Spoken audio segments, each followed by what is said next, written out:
ഞാൻ ഇത്രയൊക്കെ അനുഭവിച്ചിട്ട് തിരിച്ചു വന്നിട്ടും ഇനിയും എന്നെ കുടുക്കിയേ പറ്റൂ എന്ന് നിർബന്ധിക്കുന്നത് അബ്ദുൽ നാസർ മഅ്ദനിയോടുള്ള വിരോധമല്ല, ഈ തൊപ്പിയോടുള്ള വിരോധമാണ്, ഈ ദാടിയോടുള്ള വിരോധമാണ്, ഞാൻ പ്രതിനിധാനം ചെയ്യുന്ന മുസ്ലിം സമുദായത്തോടുള്ള വിരോധമാണ്, ഞാൻ നെഞ്ചോടെടുക്കുന്ന വിശുദ്ധ ഖുർആനോടുള്ള വിരോധമാണ്, ഞാൻ പ്രതിനിധാനം ചെയ്യുന്ന പ്രത്യയശാസ്ത്രത്തോടുള്ള വിരോധമാണ്, എന്റെ ഇസ്ലാമിക സ്വത്വബോധത്തോടുള്ള വിരോധമാണ്, ഞാനൊരു ഉറച്ച മുസ്ലിമാണെന്ന് വിളിച്ചു പറയുന്നത് കൊണ്ടുള്ള വിരോധമാണ്. അത് മനസ്സിലാക്കാൻ ഇന്നും സമുദായത്തിലെ ചിലർക്ക് മനസ്സിലായിട്ടില്ല, അവർ തയ്യാറായിട്ടില്ല എന്ന് മാത്രം. ഇത് മഅ്ദനി എന്ന് പറയുന്ന ഒരുത്തനോടുള്ള വിരോധമാണോ? ആണെങ്കിൽ തീരാൻ സമയായില്ലേ? 9.5 കൊല്ലം ഇട്ട് പീഡിപ്പിച്ചില്ലേ? അതിനു മുമ്പ് കാല് ബോംബെറിഞ്ഞ് തകർത്തില്ലേ? ഇതൊക്കെ കഴിഞ്ഞില്ലേ? കാല് ബോംബെറിഞ്ഞ് തകർത്തതിന്റെ പേരിൽ അബ്ദുൽ നാസർ മഅ്ദനി എന്ന് പറയുന്ന ഈ കൊടും ഭീകരവാദി വലത് കാല് ബോംബ് വെച്ച് തകർത്തതിന്റെ പേരിൽ ഏതെങ്കിലും ഒരുത്തന്റെ ഒരു കാല് തിരിച്ചു ബോംബ് വെച്ച് തകർത്തോ? മഅ്ദനിയെ കൊല്ലാൻ ശ്രമിച്ചതിന്റെ പേരിൽ ഏതെങ്കിലും ഒരുത്തനെ ആരെങ്കിലും കൊല്ലാൻ ശ്രമിച്ചോ? ഒരാളുടെ ഒരു രോമമെങ്കിലും നശിപ്പിച്ചോ? എന്റെ പ്രിയപ്പെട്ട സഹോദരങ്ങൾ ആലോചിക്കണം. ഈ മുറിക്കപ്പെട്ട കാലുമായിട്ട് ഞാൻ 9.5 കൊല്ലം ജയിലിൽ കിടന്നിട്ട് തിരിച്ചു വന്നിട്ട് ഞാൻ എന്താ പറഞ്ഞത്? എന്റെ വലത് കാല് ബോംബ് വെച്ച് തകർത്തവർക്ക് ഞാൻ മാപ്പ് കൊടുത്തു എന്നല്ലേ പറഞ്ഞത്? ഈ കഴിഞ്ഞ നവംബർ മാസത്തിലെ കൊല്ലത്ത് സെഷൻസ് കോടതിയിൽ ഈ കേസ് വന്നപ്പോ ഞാൻ പോയിട്ട് എന്താ പറഞ്ഞത്? എന്നെ ഈ വീൽ ചെയറിൽ ഒരു ജീവച്ഛവം പോലെ ഉരുട്ടിക്കൊണ്ട് മുമ്പിൽ വെക്കുമ്പോൾ, എന്നെ ബോംബെറിഞ്ഞ RSS-കാരൻ തൊട്ട് മുമ്പിൽ നിൽക്കുമ്പോൾ എനിക്കറിയാം അതിലെ 1-ാം പ്രതി എന്റെ അടുക്കൽ അൻവാർശ്ശേരിയിൽ വന്ന് ഈ കാലിൽ കെട്ടിപ്പിടിച്ച് മാപ്പ് ചോദിച്ച് ഞാൻ മുസ്ലിം ആയിക്കോളാമെന്ന് പറഞ്ഞവനാണ് 1-ാം പ്രതി. ആ 1-ാം പ്രതി ഉൾപ്പെടെ അവിടെ നിൽക്കുമ്പോൾ ഞാൻ കോടതിക്ക് മുന്നിൽ എന്താ എഴുതി കൊടുത്തത്? എന്റെ നഷ്ടപ്പെട്ടു പോയ വലത് കാലിന് പകരം 17 കൊല്ലം മുമ്പ് നഷ്ടപ്പെട്ട കാല് ആരെങ്കിലും കുറച്ചു നാൾ ജയിലിലടച്ചത് കൊണ്ട് തിരിച്ചു കിട്ടൂല. എനിക്ക് നഷ്ടപ്പെട്ട കാലിന് പകരം ഒന്നും ആവൂല. അതുകൊണ്ട് എനിക്ക് നഷ്ടപ്പെട്ട കാലിന് പകരമാകാൻ ഒന്നിനും കഴിയാത്തത് കൊണ്ട് ജയിൽ ജീവിതത്തിന്റെ വേദന ഞാൻ അനുഭവിച്ചതാ. ഒരു നിമിഷത്തിൽ എന്നോട് ദേഷ്യം തോന്നി എന്നെ കൊല്ലാൻ ശ്രമിച്ച ഇവർക്ക് ഞാൻ മാപ്പ് കൊടുത്തിരിക്കുന്നു. ബഹുമാനപ്പെട്ട കോടതിയും മാപ്പ് കൊടുക്കണമെന്ന് എഴുതി കൊടുത്തപ്പോൾ ജില്ലാ സെഷൻസ് അഡീഷണൽ ജഡ്ജി വാസവൻ എന്റെ മുഖത്തേക്ക് കുറെ നേരം ഇങ്ങനെ തുറിച്ചു നോക്കിയിരുന്നിട്ട്, കോടതിയാണോ മാപ്പ് കൊടുക്കേണ്ടത്, ദൈവം തമ്പുരാനല്ലേ മാപ്പ് കൊടുക്കേണ്ടതെന്ന് ചോദിച്ചിട്ട് എന്നെ സാക്ഷി പറയാൻ വിളിച്ചപ്പോൾ ഞാൻ എനിക്കൊന്നും അറിയില്ല എന്ന് പറഞ്ഞ് ഞാൻ അത്രത്തോളം കേരളീയ സമൂഹത്തിന്റെ മുന്നിൽ എന്റെ കാല് ബോംബ് വെച്ച് തകർത്തവർക്ക് ഞാൻ മാപ്പ് കൊടുക്കുമെന്ന് പ്രഖ്യാപിച്ചത് വാക്ക് പാലിച്ചുകൊണ്ട് കോടതിക്ക് മുന്നിൽ ഞാൻ അങ്ങനെ പറഞ്ഞിട്ട് തിരിച്ചിറങ്ങി പോന്നെങ്കിൽ എന്റെ ഭാര്യ അറസ്റ്റ് ചെയ്ത അതേ ദിവസമാ മക്കളെ എന്റെ കാല് ബോംബ് വെച്ച കേസിലെ പ്രതികൾക്ക് ഞാൻ മാപ്പ് കൊടുക്കുകയും ഞാൻ സാക്ഷി പറയുകയും ചെയ്യാതിരുന്നതിന്റെ പേരിൽ അവരെ വെറുതെ വിട്ടുകൊണ്ട് കോടതി ഉത്തരവിട്ടത്. എന്നിട്ട് ഞാൻ ഭീകരവാദിയാകുന്നു, ഞാൻ തീവ്രവാദിയാകുന്നു. ബാബരി മസ്ജിദിന്റെ മുനാരങ്ങൾ തട്ടി തകർത്ത് തരിപ്പണമാക്കിയത് ഇന്ന ആളുകളാണെന്ന് ലിബർഹാൻ കമ്മീഷൻ ചൂണ്ടിക്കാട്ടിയിട്ട് അവര് തീവ്രവാദികളാകുന്നില്ല, അവര് ഭീകരവാദികളാകുന്നില്ല. ബോംബെയിൽ, ഗുജറാത്തില്, ജംഷഡ്പൂരില്, ഗോഹട്ടിയില്, വാരാണസിയില്, അയോധ്യയില്, അലിഗറില്, അഹമ്മദാബാദില്, ഭഗൽപൂരില്, ഗുജറാത്തിലെ ആയിരക്കണക്കിന് നിരപരാധികളെ ചുട്ടുകൊന്നവര് തീവ്രവാദികളാകുന്നില്ല, ഭീകരവാദികളാവുന്നില്ല. അബ്ദുൽ നാസർ മഅ്ദനി സ്വന്തം കാല് ബോംബ് വെച്ചവന് കോടതിയിൽ പോയി മാപ്പ് കൊടുത്ത മഅ്ദനി മാത്രം എങ്ങനെയാ ഭീകരവാദിയാകുന്നത്? എന്റെ പാവപ്പെട്ട ഭാര്യ അന്യപുരുഷന്റെ മുന്നിൽ നിൽക്കാൻ ഞാൻ ജയിലിൽ പോയതിന്റെ പേരിൽ മാത്രം പുറത്തേക്ക് ഇറങ്ങേണ്ടി വന്ന വീട്ടമ്മയായ എന്റെ ഭാര്യ അറിഞ്ഞുകൊണ്ട് ഒരു വഖത്ത് നിസ്കാരം കളാക്കാത്ത, ഒരു നോമ്പ് കളാക്കാത്ത, ഒരു സുന്നത്ത് നോമ്പ് വിടാത്ത, ഒരു ദിവസം പോലെ ദിക്റും സ്വലാത്തും ഉപേക്ഷിക്കാത്ത എന്റെ പ്രിയപ്പെട്ട ഭാര്യ തീവ്രവാദിയാകുന്നു. പർദ്ദയിട്ടുകൊണ്ട് ജയിലിലേക്ക് അവർ ആനയിക്കപ്പെടുന്നു. അവർ പലരാലും ആക്ഷേപിക്കപ്പെടുന്നു, നികൃഷ്ടമായ ഭാഷയിൽ വിമർശിക്കപ്പെടുന്നു. ഇതെന്തിന്റെ പേരിലാ? എന്റെ പ്രിയപ്പെട്ട സമുദായം ചിന്തിക്കണം. നാളെ മഅ്ദനി മരിച്ചു പോവും. പിന്നെ ഇവരൊക്കെ കുറെ മുസ്ലിങ്ങളെ കയ്യിലെടുത്ത് വെച്ച് വാഴ്ത്തുമെന്നും മൗലൂദോതുമെന്നും ആരും കരുതണ്ട. മഅ്ദനി മരിച്ചാലും മഅ്ദനിയുടെ ഭാര്യ മരിച്ചാലും ഇതൊക്കെ ആവർത്തിക്കപ്പെട്ടുകൊണ്ടിരിക്കും. ഈ സമുദായത്തിന്റെ ഏതെങ്കിലും, ഈ സമുദായത്തിലെ പേരുള്ള ഒരു മുസ്ലിം പേരുള്ള ഏതെങ്കിലും ഒരുത്തനെ പിടിച്ചാൽ അവനെ ഇങ്ങനെ കാണിക്കുമ്പോൾ എന്തുകൊണ്ടാണ് അതിന്റെ പുറകിൽ വിശുദ്ധ ഖുർആൻ എഴുതിയിട്ടിരിക്കുന്നത് കാണിക്കുന്നത്? എന്തുകൊണ്ടാണ് ഖുർആന്റെ വചനങ്ങൾ പുറകിൽ എഴുതിയിട്ടിരിക്കുന്നത് കാണിച്ചുകൊണ്ട് തീവ്രവാദികൾ എന്ന് പറയുന്നവരെ കാണിച്ചുകൊണ്ടിരിക്കുന്നത്? എന്താ?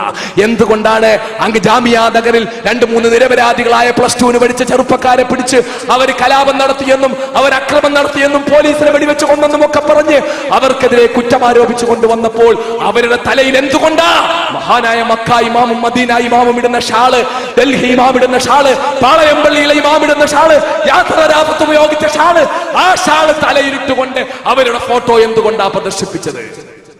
ഇവിടെ അബ്ദുൽ നാസർ മഅ്ദനിയോ സൂഫിയ മഅ്ദനിയോ ആണോ പ്രശ്നം? എന്റെ പ്രിയപ്പെട്ട സഹോദരങ്ങൾ ആലോചിക്കണം. ഇതെല്ലാം നടന്നുകൊണ്ടിരിക്കുമ്പോൾ പുരകത്തുന്നതിനിടയിൽ വാഴ വെട്ടാൻ നടക്കുന്നവന്മാർ എന്തൊക്കെയാ കാണിച്ചുകൊണ്ടിരിക്കുന്നത്, എന്തൊക്കെയാ പ്രചരിപ്പിച്ചുകൊണ്ടിരിക്കുന്നത്. അതുകൊണ്ട് എന്റെ പ്രിയപ്പെട്ട സമുദായമേ, ഞാനിത് പറയുന്നത് ഇത് എന്നോട് മാത്രം ബാധിക്കുന്ന പ്രശ്നമല്ല.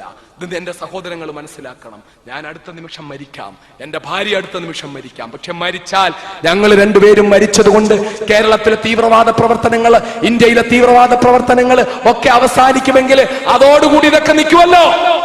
പക്ഷെ നിങ്ങൾ കരുതുന്നുണ്ടോ അങ്ങനെ നിൽക്കുമെന്ന്? നിങ്ങൾ കരുതുന്നുണ്ടോ അങ്ങനെ നിൽക്കുമെന്ന്? ഇപ്പോൾ ഏറ്റവും പുതിയ റിപ്പോർട്ട് എന്താ? ഇപ്പൊ അടുത്ത ദിവസം കുറെ പേരുകൾ കേട്ട്, എന്താ പേര് പത്രത്തിൽ വന്ന്? ഹെഡ്ലിയോ എന്താണ്? ഡേവിഡ് ഹെഡ്ലി എന്ന് പറയുന്നവൻ ആരാന്നാ പറയുന്നത്? ഡേവിഡ് ഹെഡ്ലിയെ കുറിച്ച് എന്താ പറയുന്നത്? അയാൾ അഫ്ഗാന്റെ ചാരനാണെന്നല്ല, അയാൾ പാകിസ്ഥാന്റെ ചാരനാണെന്നല്ല, അയാൾ ഇറാന്റെ ചാരനാണെന്നല്ല, അയാൾ ഇറാഖിന്റെ ചാരനാണെന്നല്ല. ഡേവിഡ് ഹെഡ്ലി അമേരിക്കയുടെ ചാരനാണെന്നാ പറയുന്നത്. അങ്ങനെയാണെങ്കിൽ ഇന്ത്യയിൽ നടത്തുന്ന തീവ്രവാദ പ്രവർത്തനങ്ങൾ ആരാ നടത്തുന്നത്? ആരാ സ്പോൺസർ ചെയ്യുന്നത്? ഇതേപ്പറ്റി ഗൗരവമായി ചിന്തിക്കാൻ ഇന്ത്യയിലെ മുസ്ലിം സമുദായം തയ്യാറാകണം. ഡേവിഡ് ഹെഡ്ലി അബ്ദുൽ നാസർ മഅ്ദനിയുടെ സൃഷ്ടിയാണോ? ഡേവിഡ് ഹെഡ്ലി അൻവാർ ഷരീഫിൽ പഠിച്ചിറങ്ങിയ വിദ്യാർത്ഥിയാണോ? ഡേവിഡ് ഹെഡ്ലി മഅ്ദനി ജയിലിൽ വെച്ച് മതം മാറ്റിയ ആളാണോ? ആരാ ഡേവിഡ് ഹെഡ്ലി? അയാളെ കുറിച്ച് പറയുന്നത് അയാൾ അമേരിക്കൻ ചാരനാണെന്നാ പുറത്തു വന്നിരിക്കുന്നത്. അയാളുമായിട്ട് ഇപ്പൊ പുറത്തു വന്ന് കാണിക്കുന്ന SSLC പോലും പഠിച്ചിട്ടില്ലാത്ത ഒരു ഞരന്തി ചെറുപ്പക്കാരൻ, എന്താ തടിയന്റെ നസീർ എന്ന് പറഞ്ഞു കൊണ്ടുവന്ന ലോക ഭീകരനുണ്ടല്ലോ, ഈ ലോക ഭീകരൻ എന്ന് പറയുന്നവൻ ഡേവിഡ് ഹെഡ്ലിയുമായിട്ട് ബന്ധപ്പെട്ടെന്നാ പറയുന്നത്. അങ്ങനെയാണെങ്കിൽ ഡേവിഡ് ഹെഡ്ലിയാണ് തടിയന്റെ നസീറിനെ തീവ്രവാദിയാക്കിയതെങ്കിൽ അമേരിക്കയുടെ ചാരനും തടിയന്റെ നസീറുമായിട്ട് എന്താ ബന്ധമെന്നാ അന്വേഷിക്കേണ്ടത്. അതിനൊക്കെ പകരം എല്ലാം കൂടെ കൊണ്ട് അബ്ദുൽ നാസർ മഅ്ദനി കൊണ്ടുവെക്കുക, സംഘപരിവാർ ആക്ഷേപിക്കുന്നതിനേക്കാളും മോശമായിട്ട് സമുദായത്തിൽപ്പെട്ട ചിലർ ആക്ഷേപിക്കുക, അവരങ്ങോട്ട് എഴുതിവിടുക, നാഴികയ്ക്ക് 40 വട്ടം സർവ്വ പേജുകളും നിറച്ച് എഴുതിവിടുക. ഇതൊക്കെ ശരിയാണോ എന്ന് എന്റെ പ്രിയപ്പെട്ട സഹോദരങ്ങൾ ആലോചിക്കണം. ദീർഘിപ്പിക്കുന്നില്ല ഞാൻ. പീഡനങ്ങളും വേദനകളും മഹാനായ ഖലീലുല്ലാഹി ഇബ്രാഹിം അലൈഹിസ്സലാം വേദന സഹിച്ചു, പീഡനം സഹിച്ചു. പക്ഷേ അല്ലാഹു തആല പറയുന്നു, അതിഭീകരമായ തീയിലേക്ക് ഇബ്രാഹിം നബി അലൈഹിസ്സലാം പോയി വീണപ്പോൾ നാം പറഞ്ഞു യാ നാറു കുനി ബർദം വസലാമൻ അലാ ഇബ്രാഹിം, ഇബ്രാഹിമിന്റെ മേൽ തീയെ നീ തണുപ്പാവുക, നീ രക്ഷയാവുക എന്ന് പറഞ്ഞു. കത്തിയെരിയുന്ന തീജ്വാലയ്ക്കകത്ത് മഹാനായ ഖലീലുല്ലാഹി ഇബ്രാഹിം അലൈഹിസ്സലാം കിടന്ന് വെന്തുരു കണ്ട ഇബ്രാഹിം എന്താ സംഭവിച്ചത്? ഒരു രോമത്തിന് പോലും തകരാറില്ലാതെ ആ തീജ്വാലകൾ മൊത്തം കെട്ടടങ്ങി, ആ തീ കുണ്ടങ്ങൾ മൊത്തം കെട്ടടങ്ങി. എല്ലാം കഴിഞ്ഞതിന് ശേഷം ചാമ്പലായി കാണും, ഒരു എല്ല് പോലും കിട്ടില്ല, ഒരു കഷണം എല്ല് പോലും കിട്ടില്ല, എല്ല് പോലും ചാമ്പലായി കാണുമെന്ന് കരുതിയിട്ട് പോയി മാന്തി നോക്കാൻ പോയവരുടെ മുന്നിലേക്ക് ഇബ്രാഹിം നബി അലൈഹിസ്സലാം പുഞ്ചിരിച്ചുകൊണ്ട് എഴുന്നേറ്റ് വരുന്നതാ കാണുന്നത്. പക്ഷേ ഇബ്രാഹിം നബി അലൈഹിസ്സലാമിന്റെ കാലത്തിനും സമുദായത്തിനും അത് സന്തോഷമായിരുന്നെങ്കിലും ഇബ്രാഹിം നബി അലൈഹിസ്സലാം വീണ്ടും ത്യാഗോജ്വലമായ ജീവിതമാണ് നയിക്കേണ്ടി വന്നത്. വീണ്ടും പരീക്ഷണങ്ങൾ നേരിടേണ്ടി വന്നു, വീണ്ടും ജനങ്ങളോടൊപ്പം ജീവിക്കേണ്ടി വന്നു. ഇബ്രാഹിം നബി അലൈഹിസ്സലാമിന്റെ പരീക്ഷണങ്ങളുടെ വേദനയുടെ അവസാന ദിവസമായില്ല മക്കളെ, അത് മുഹറം 10 ഗൗരവമാണ് നാം പറയുന്നത്. അടുത്തത് മൂസാ നബി അലൈഹിസ്സലാം, മഹാനായ കലീമുല്ലാഹി മൂസ. മിണ്ടാതിരിക്കല്ലേ മക്കളെ, കലീമുല്ലാഹി മൂസ അലൈഹിസ്സലാം. ആ മൂസാ നബി അലൈഹിസ്സലാമിനെ അല്ലാഹു സുബ്ഹാനഹു വ തആല ഫിർഔനും കൂട്ടരും കൊല്ലാൻ വേണ്ടി പടയെടുത്തു വന്നപ്പോൾ മൂസാ നബി അലൈഹിസ്സലാം പോവുകയാണ്. മൂസാ നബിക്ക് മുമ്പിൽ അതാ ചെങ്കടൽ വിശാലമായി മാറിക്കൊടുക്കുകയാണ്. മൂസാ നബി അലൈഹിസ്സലാം അങ്ങനെ നടന്നപ്പുറത്തേക്ക് പോവുകയാണ്. ഫിർഔനും കൂട്ടരും അവിടെ നശിപ്പിക്കപ്പെടുകയാണ്. പക്ഷേ മൂസാ നബി അലൈഹിസ്സലാമിന്റെ ജീവിതത്തിന്റെ പരീക്ഷണം അതുകൊണ്ട് തീരുന്നില്ല. മൂസാ നബി അലൈഹിസ്സലാം വീണ്ടും പരീക്ഷിക്കപ്പെടുകയാണ്. വീണ്ടും അദ്ദേഹം ജീവിതത്തിന്റെ ദുഃഖങ്ങളും വേദനകളും അനുഭവിക്കേണ്ടി വരികയാണ്. വീണ്ടും അദ്ദേഹം ഒരുപാട് പ്രയാസങ്ങളും വേദനകളും അനുഭവിക്കേണ്ടി വരികയാണ്. മൂസാ നബിക്ക് മുഹറം 10 ജീവിതത്തിന്റെ പരീക്ഷണങ്ങളുടെ അവസാന ദിവസമായില്ല മക്കളെ. മഹാനായ യൂനുസ് നബി അലൈഹിസ്സലാം, മത്സ്യത്തിന്റെ വയറ്റിൽ പെട്ടുപോയ യൂനുസ് നബി അലൈഹിസ്സലാമിനെ അല്ലാഹു സുബ്ഹാനഹു വ തആല രക്ഷപ്പെടുത്തുകയാണ്. ആ രക്ഷപ്പെടുത്തിയത് മുഹറം 10 തന്നെയാണ്. ആ മുഹറം 10 രക്ഷപ്പെട്ട മഹാനായ യൂനുസ് നബി അലൈഹിസ്സലാമിന് ആ മുഹറം 10 രക്ഷപ്പെട്ടതിന് ശേഷം അദ്ദേഹത്തിന് വീണ്ടും സന്തോഷത്തോടെ സമാധാനത്തോടെ വീണ്ടും ജീവിക്കാൻ കഴിയുകയല്ല ചെയ്തത്. വീണ്ടും പരീക്ഷണങ്ങളും വിഷമങ്ങളും അദ്ദേഹം നേരിടേണ്ടി വരികയാണ്. മഹാനായ ഈസാ നബി അലൈഹിസ്സലാം ജനിച്ച മുഹറം 10 ഈസാ നബി അലൈഹിസ്സലാം നേരിടേണ്ടി വന്ന ഉജ്ജ്വലമായ ത്യാഗങ്ങൾ നമുക്കറിയുന്നതാണ്. ഞാനിത് പറഞ്ഞു വരുന്നത് എല്ലാ സമുദായത്തിനും 30-ലധികം അനുഗ്രഹങ്ങൾ അല്ലാഹു ചെയ്തു കൊടുത്തിട്ടുണ്ട്. 30-ലധികം ഉജ്ജ്വലമായ സംഭവങ്ങൾ ഉണ്ടായിട്ടുണ്ട്. പക്ഷേ ഈ സംഭവങ്ങളെല്ലാം വീണ്ടും അവര് പരീക്ഷണങ്ങളും ദുഃഖങ്ങളും അനുഭവിക്കേണ്ടി വരികയാണ് ചെയ്തത്. പക്ഷേ മഹാനായ അഷ്റഫുൽ ഖൽഖ് മുഹമ്മദ് മുസ്തഫ സല്ലല്ലാഹു അലൈഹി വസല്ലം തങ്ങളുടെ ഉമ്മത്തികൾക്ക് ഏറ്റവും പ്രധാനപ്പെടുന്നത് മുഹറം 10 കർബലയോട് ബന്ധപ്പെട്ടാണ്. കർബലയോട് ബന്ധപ്പെട്ടാണ് മുഹറം 10 പ്രാധാന്യമാകുന്നത്. ആ കർബലയുടെ പ്രാധാന്യം എന്താ? സത്യവും അസത്യവും തമ്മിലുള്ള പോരാട്ടം നടക്കുകയാണ്. ധർമ്മവും അധർമ്മവും തമ്മിലുള്ള പോരാട്ടം നടക്കുകയാണ്. നീതിയും അനീതിയും തമ്മിലുള്ള പോരാട്ടം നടക്കുകയാണ്. ആ പോരാട്ടത്തില് മഹാനായ ഹുസൈൻ റളിയല്ലാഹു തആല അൻഹു വധിക്കപ്പെടുകയാണ്. ഹുസൈൻ റളിയല്ലാഹു തആല അൻഹു ക്രൂരമായി വധിക്കപ്പെട്ടെന്നുള്ളത് ശരിയാണ്. മഹാനായ ഹുസൈൻ റളിയല്ലാഹു തആല അൻഹുവിന്റെ ശരീരം, ഹുസൈൻ റളിയല്ലാഹു തആല അൻഹുവിന്റെ ശരീരം, അവിടുത്തെയുടെ മൂക്ക്, അവിടുത്തെയുടെ കണ്ണ്, അവിടുത്തെയുടെ ചെവി, അവിടുത്തെയുടെ ചുണ്ട്, അവിടുത്തെയുടെ നെറ്റിത്തടം, ഇതെല്ലാം വികൃതമാക്കപ്പെടുകയാണ്. ഇതിന്റെ ഒരു വശമാണിത്. കണ്ടുകൊണ്ട് നിൽക്കുന്ന മുഅ്മിനീങ്ങൾ വിളിച്ചു പറയുകയാണ്, അത് റസൂലുള്ളാഹിയുടെ ചുണ്ടാണ്. ആ ചുണ്ട് മുറിക്കല്ലേ. യസീദിന്റെ കിങ്കരന്മാര് മഹാനായ ഹുസൈൻ റളിയല്ലാഹു തആല അൻഹുവിന്റെ ചുണ്ട് മുറിച്ചു മാറ്റുമ്പോൾ, ആ തല മുറിച്ചു മാറ്റുമ്പോൾ, ആ നെറ്റി വികൃതമാക്കുമ്പോൾ മുഅ്മിനീങ്ങൾ വിളിച്ചു പറയുകയാണ്, അല്ലാഹുവിന്റെ ഹബീബിന്റെ ചുണ്ടാണ് ആ ചുണ്ട് മുറിക്കല്ലേ. റസൂലുള്ളാഹിന്റെ മൂക്കാണ് ആ മൂക്ക് വികൃതമാക്കല്ലേ. അല്ലാഹുവിന്റെ റസൂലിന്റെ തിരുനെറ്റിത്തടമാണ് ആ നെറ്റിത്തടം. അല്ലാഹുവിന്റെ റസൂലിന്റെ രൂപം അവിടുത്തെ പ്രിയപ്പെട്ട കൊച്ചുമക്കളിൽ ഏറ്റവും വ്യക്തമായി കിട്ടിയത് ഹുസൈൻ റളിയല്ലാഹു അൻഹുവിനായിരുന്നു. ആ ഹുസൈൻ റളിയല്ലാഹു തആല അൻഹുവിന്റെ ആ മുഖവും മൂക്കും നെറ്റിയും വികൃതമാക്കുമ്പോൾ അവര് വിളിച്ചു പറഞ്ഞുകൊണ്ടിരുന്നു, പ്രിയപ്പെട്ട അനുയായികൾ മുഅ്മിനീങ്ങള്, ഇങ്ങനെ വേദനിപ്പിക്കല്ലേ, ഹുസൈന്റെ മുഖം വികൃതമാക്കല്ലേ എന്ന് പറഞ്ഞുകൊണ്ടിരുന്നു. പക്ഷേ ഹുസൈൻ റളിയല്ലാഹു തആല അൻഹു ഇഞ്ചിഞ്ചായി വെട്ടിമുറിക്കപ്പെട്ടുവെങ്കിലും, ഹുസൈൻ റളിയല്ലാഹു തആല അൻഹു പീഡനം സഹിച്ചുവെങ്കിലും, ഹുസൈൻ റളിയല്ലാഹു തആല അൻഹു ഒരുപാട് പ്രയാസങ്ങൾ സഹിക്കേണ്ടി വന്നെങ്കിലും, എന്റെ പ്രിയപ്പെട്ട സഹോദരങ്ങളെ, ഹുസൈൻ വിജയത്തിലായിരുന്നു. ഹുസൈന് പിന്നീട് ഒരിക്കലും ദുഃഖം അനുഭവിക്കേണ്ടി വന്നില്ല. പിന്നീട് ഒരിക്കലും പരീക്ഷണങ്ങൾ നേരിടേണ്ടി വന്നില്ല. സയ്യിദു ശബാബി അഹ്ലിൽ ജന്ന, സ്വർഗവാസികളായ യുവാക്കന്മാരുടെ നേതാവെന്ന് മഹാനായ അഷ്റഫുൽ ഖൽഖ് മുഹമ്മദ് മുസ്തഫ സല്ലല്ലാഹു അലൈഹി വസല്ലം തങ്ങൾ വിശേഷിപ്പിച്ച ഹുസൈൻ റളിയല്ലാഹു തആല അൻഹുവിന്റെ വിജയത്തിന്റെ അത് ഭൗതികമായ അർത്ഥത്തിൽ ഹുസൈൻ റളിയല്ലാഹു തആല അൻഹു വധിക്കപ്പെട്ടുവെങ്കിലും, ഹുസൈൻ റളിയല്ലാഹു തആല അൻഹു ആഗ്രഹിച്ചത് കിട്ടിയ ദിവസമാണ് മുഹറം 10. ഹുസൈൻ റളിയല്ലാഹു തആല അൻഹു ആഗ്രഹിച്ചത് ലഭിച്ച ദിവസമാണ് മുഹറം 10. ഹുസൈന്റെ ശത്രുക്കൾ പരാജയപ്പെട്ട, എന്നേക്കുമായി തകർക്കപ്പെട്ട, എന്നേക്കുമായി ഹുസൈന്റെ ശത്രുക്കൾ നഷ്ടപാളികളായ ദിവസമാണ്. മഹാനായ ഇമാം ഷാഫി റളിയല്ലാഹു തആല അൻഹുവിന്റെ ഗുരു കൂടിയായ അസ്മഈ പറയുന്നു, ഞാൻ പരിശുദ്ധമായ കഅബാലയത്തിൽ ഒരിക്കൽ പോകുമ്പോൾ, കഅബാലയത്തിന് ചുറ്റും ഞാൻ തവാഫ് ചെയ്തുകൊണ്ടിരിക്കുമ്പോൾ, ഒരു മനുഷ്യൻ കഅബയുടെ കില്ല പിടിച്ചുകൊണ്ട് പൊട്ടി കരഞ്ഞുകൊണ്ടിരിക്കുന്നു. അല്ലാഹുവേ, ഞാൻ രക്ഷപ്പെടുകയില്ലല്ലോ പടച്ചവനെ. അല്ലാഹുവേ, ഞാൻ നഷ്ടത്തിലാണല്ലോ തമ്പുരാനെ. അല്ലാഹുവേ, ഞാൻ എങ്ങനെയാ രക്ഷപ്പെടുക റബ്ബേ. അല്ലാഹുവേ, ഞാൻ നിരാശയിലാണല്ലോ റബ്ബേ എന്ന് പറഞ്ഞു പൊട്ടിക്കരഞ്ഞുകൊണ്ടിരിക്കുന്നു. അങ്ങനെ പൊട്ടിക്കരഞ്ഞുകൊണ്ടിരിക്കുന്ന അവസ്ഥയിൽ അല്ലാഹുവിന്റെ ഹബീബ് മുഹമ്മദ് മുസ്തഫ സല്ലല്ലാഹു അലൈഹി വസല്ലം തങ്ങൾ പഠിപ്പിച്ച നിർഭയത്വത്തിന്റെ വീടാണ് പരിശുദ്ധ കഅബാലയം എന്ന ഹദീസ് ഓർത്തുകൊണ്ട് അസ്മഈ ചെന്നിട്ട് ആ മനുഷ്യനെ തട്ടി വിളിക്കുന്നു. എന്നിട്ട് ചോദിക്കുന്നു, നിങ്ങൾ എന്താ ഈ പറയുന്നത്? ലോകത്തുള്ള സർവ്വജനങ്ങൾക്കും നിർഭയത്വം കൊടുക്കുന്ന വീടാണ് കഅബാലയം. ഇവിടെ വന്ന് ചോദിച്ചാൽ റബ്ബ് സ്വീകരിക്കുമെന്നാണ്.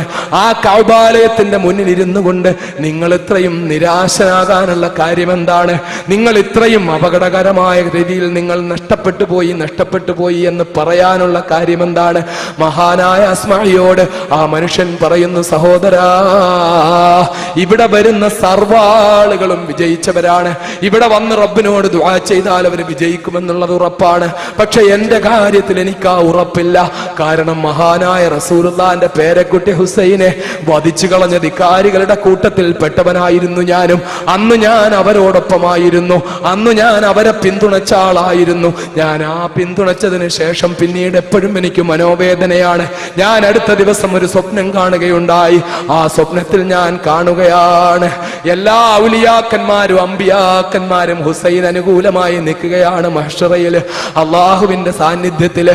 അള്ളാഹു തആല ചോദ്യം ചെയ്യാനെടുക്കുന്ന സമയത്ത് സർവ്വ ഔലിയാക്കന്മാരും അമ്പിയാക്കന്മാരും അതാ ഹുസൈൻ അനുകൂലമായി നിൽക്കുന്ന കാഴ്ചയാണ് ഞാൻ കാണുന്നത്. ആ സന്ദർഭത്തിൽ ഒരു അശരീരി ഞാൻ കേൾക്കുകയാണ്, ഒരശരീരി ഞാൻ കേൾക്കുകയാണ്. അള്ളാഹുവിന്റെ ഹബീബ് മുഹമ്മദ് മുസ്തഫ സല്ലല്ലാഹു അലൈഹി വസല്ലം തങ്ങളുടെ പേരമകനായ ഹുസൈനെ കൊന്ന ആളുകൾ അവർക്ക് എങ്ങനെയാണ് അള്ളാഹുവിന്റെ ഹബീബിന്റെ ശഫാഅത്ത് പ്രതീക്ഷിക്കാൻ കഴിയുന്നത് എന്ന ശരീര ശബ്ദം ഞാൻ കേൾക്കുകയാണ്. ഇത് കേട്ട നിമിഷം മുതൽ എന്റെ ഹൃദയം പൊടിപൊടിയുകയാണ്. എന്റെ ഹൃദയത്തിന് സമാധാനമില്ല. ഞാൻ ഇനി എത്ര റബ്ബിനോട് തൗബ ചെയ്താലും എന്റെ റസൂലുള്ളാഹിന്റെ ശഫാഅത്ത് എനിക്ക് കിട്ടുമോ, എന്റെ റബ്ബിന്റെ തൃപ്തിയിൽ ഞാൻ പെടുമോ എന്ന ആശങ്കയിലാണ് ഞാൻ എന്ന് പറഞ്ഞുകൊണ്ട് ആ മനുഷ്യൻ പൊട്ടി കരയുന്നതായിട്ട് ഇമാം ഷാഫിയുടെ ഗുരു കൂടിയായ അസ്മാഇ രേഖപ്പെടുത്തിയിരിക്കുകയാണ്. എന്റെ പ്രിയപ്പെട്ട സഹോദരങ്ങളെ, മഹാനായ ഹുസൈൻ റളിയല്ലാഹു അൻഹുവിനെ വധിച്ചവരും അതിന് കൂട്ടുനിന്നവരും മൊത്തം നഷ്ടപാളികളായപ്പോൾ ഹുസൈൻ അന്നത്തെ ദിവസം വിജയത്തിന്റെ ദിവസമായിരുന്നു.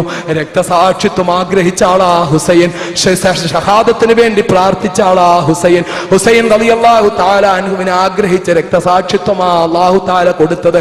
അള്ളാഹുവിന്റെ റസൂലിന്റെ പ്രിയപ്പെട്ട പുത്രി ഫാത്തിമയുടെ പൊന്നോമന മകനായ ഹുസൈനെ ഒരിക്കൽ മരണത്തോടടുത്ത സമയത്ത് അടുത്തു വിളിച്ചിരുത്തിക്കൊണ്ട് ഫാത്തിമ പറഞ്ഞതാ, ഹുസൈനിൽ നിന്ന് ഞാൻ രക്തസാക്ഷിത്വത്തിന്റെ മണം ആസ്വദിക്കുന്നു എന്ന് പറഞ്ഞതാ.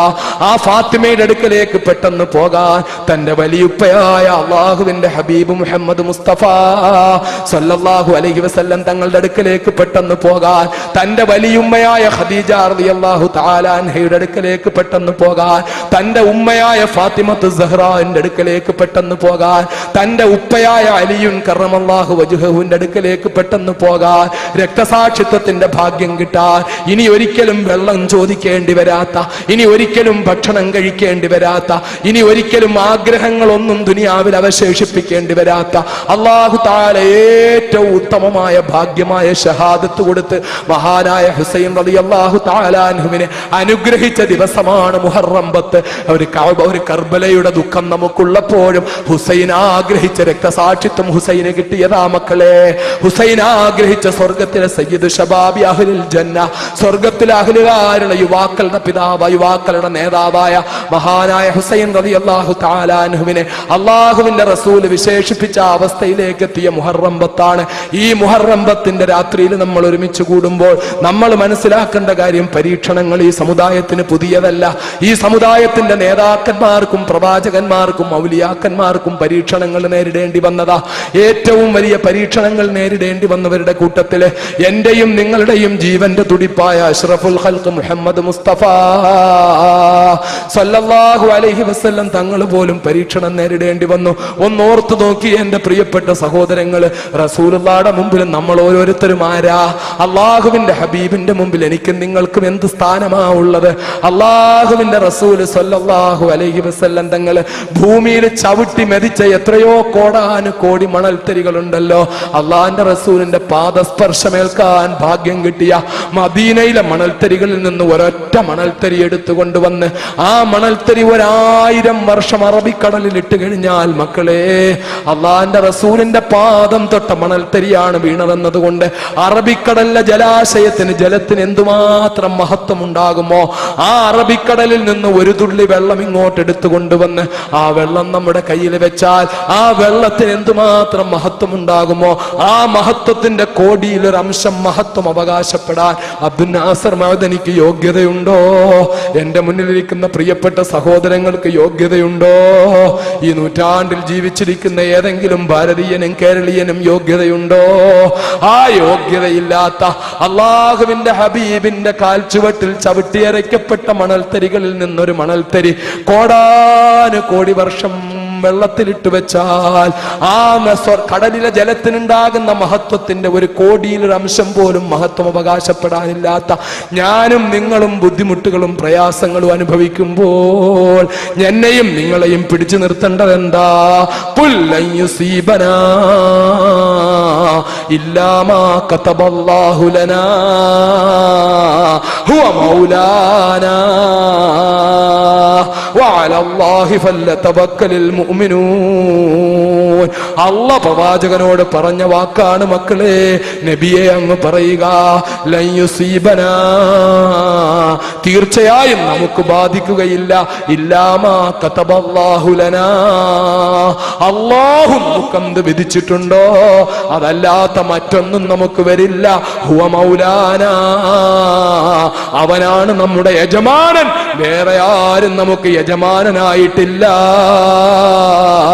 മൻമോഹൻ സിംഗ് യജമാനനല്ല, പി ചിദംബരം യജമാനനല്ല, കൊടിയേരി ബാലകൃഷ്ണൻ യജമാനനല്ല. യജമാനൻ ഹുവ മൗലാനാ, ആകാശഭൂമികളുടെ സംവിധായകനായ അല്ലാഹു റബ്ബുൽ ഇസ്സത്ത് മാത്രമാണ് യജമാനൻ. വഅലല്ലാഹി ഫല്യതവക്കലിൽ മുഅ്മിനൂൻ. അതുകൊണ്ട് മുഅ്മിനീങ്ങൾ അല്ലാഹുവിൽ പരമേൽപ്പിച്ചു കൊള്ളട്ടെ. വിഷമങ്ങൾ സഹിക്കേണ്ടി വരില്ലായിരുന്നെങ്കിൽ അത് മഹാനായ അഷ്റഫുൽ ഖൽഖ് മുഹമ്മദ് മുസ്തഫ സല്ലല്ലാഹു അലൈഹി വസല്ലം തങ്ങൾക്ക് സഹിക്കേണ്ടി വരില്ലായിരുന്നു. പക്ഷെ ഞാനും നിങ്ങളും നിങ്ങളെ അപേക്ഷിക്കുമ്പോൾ എവിടാ റസൂലുള്ള ഉള്ളത്?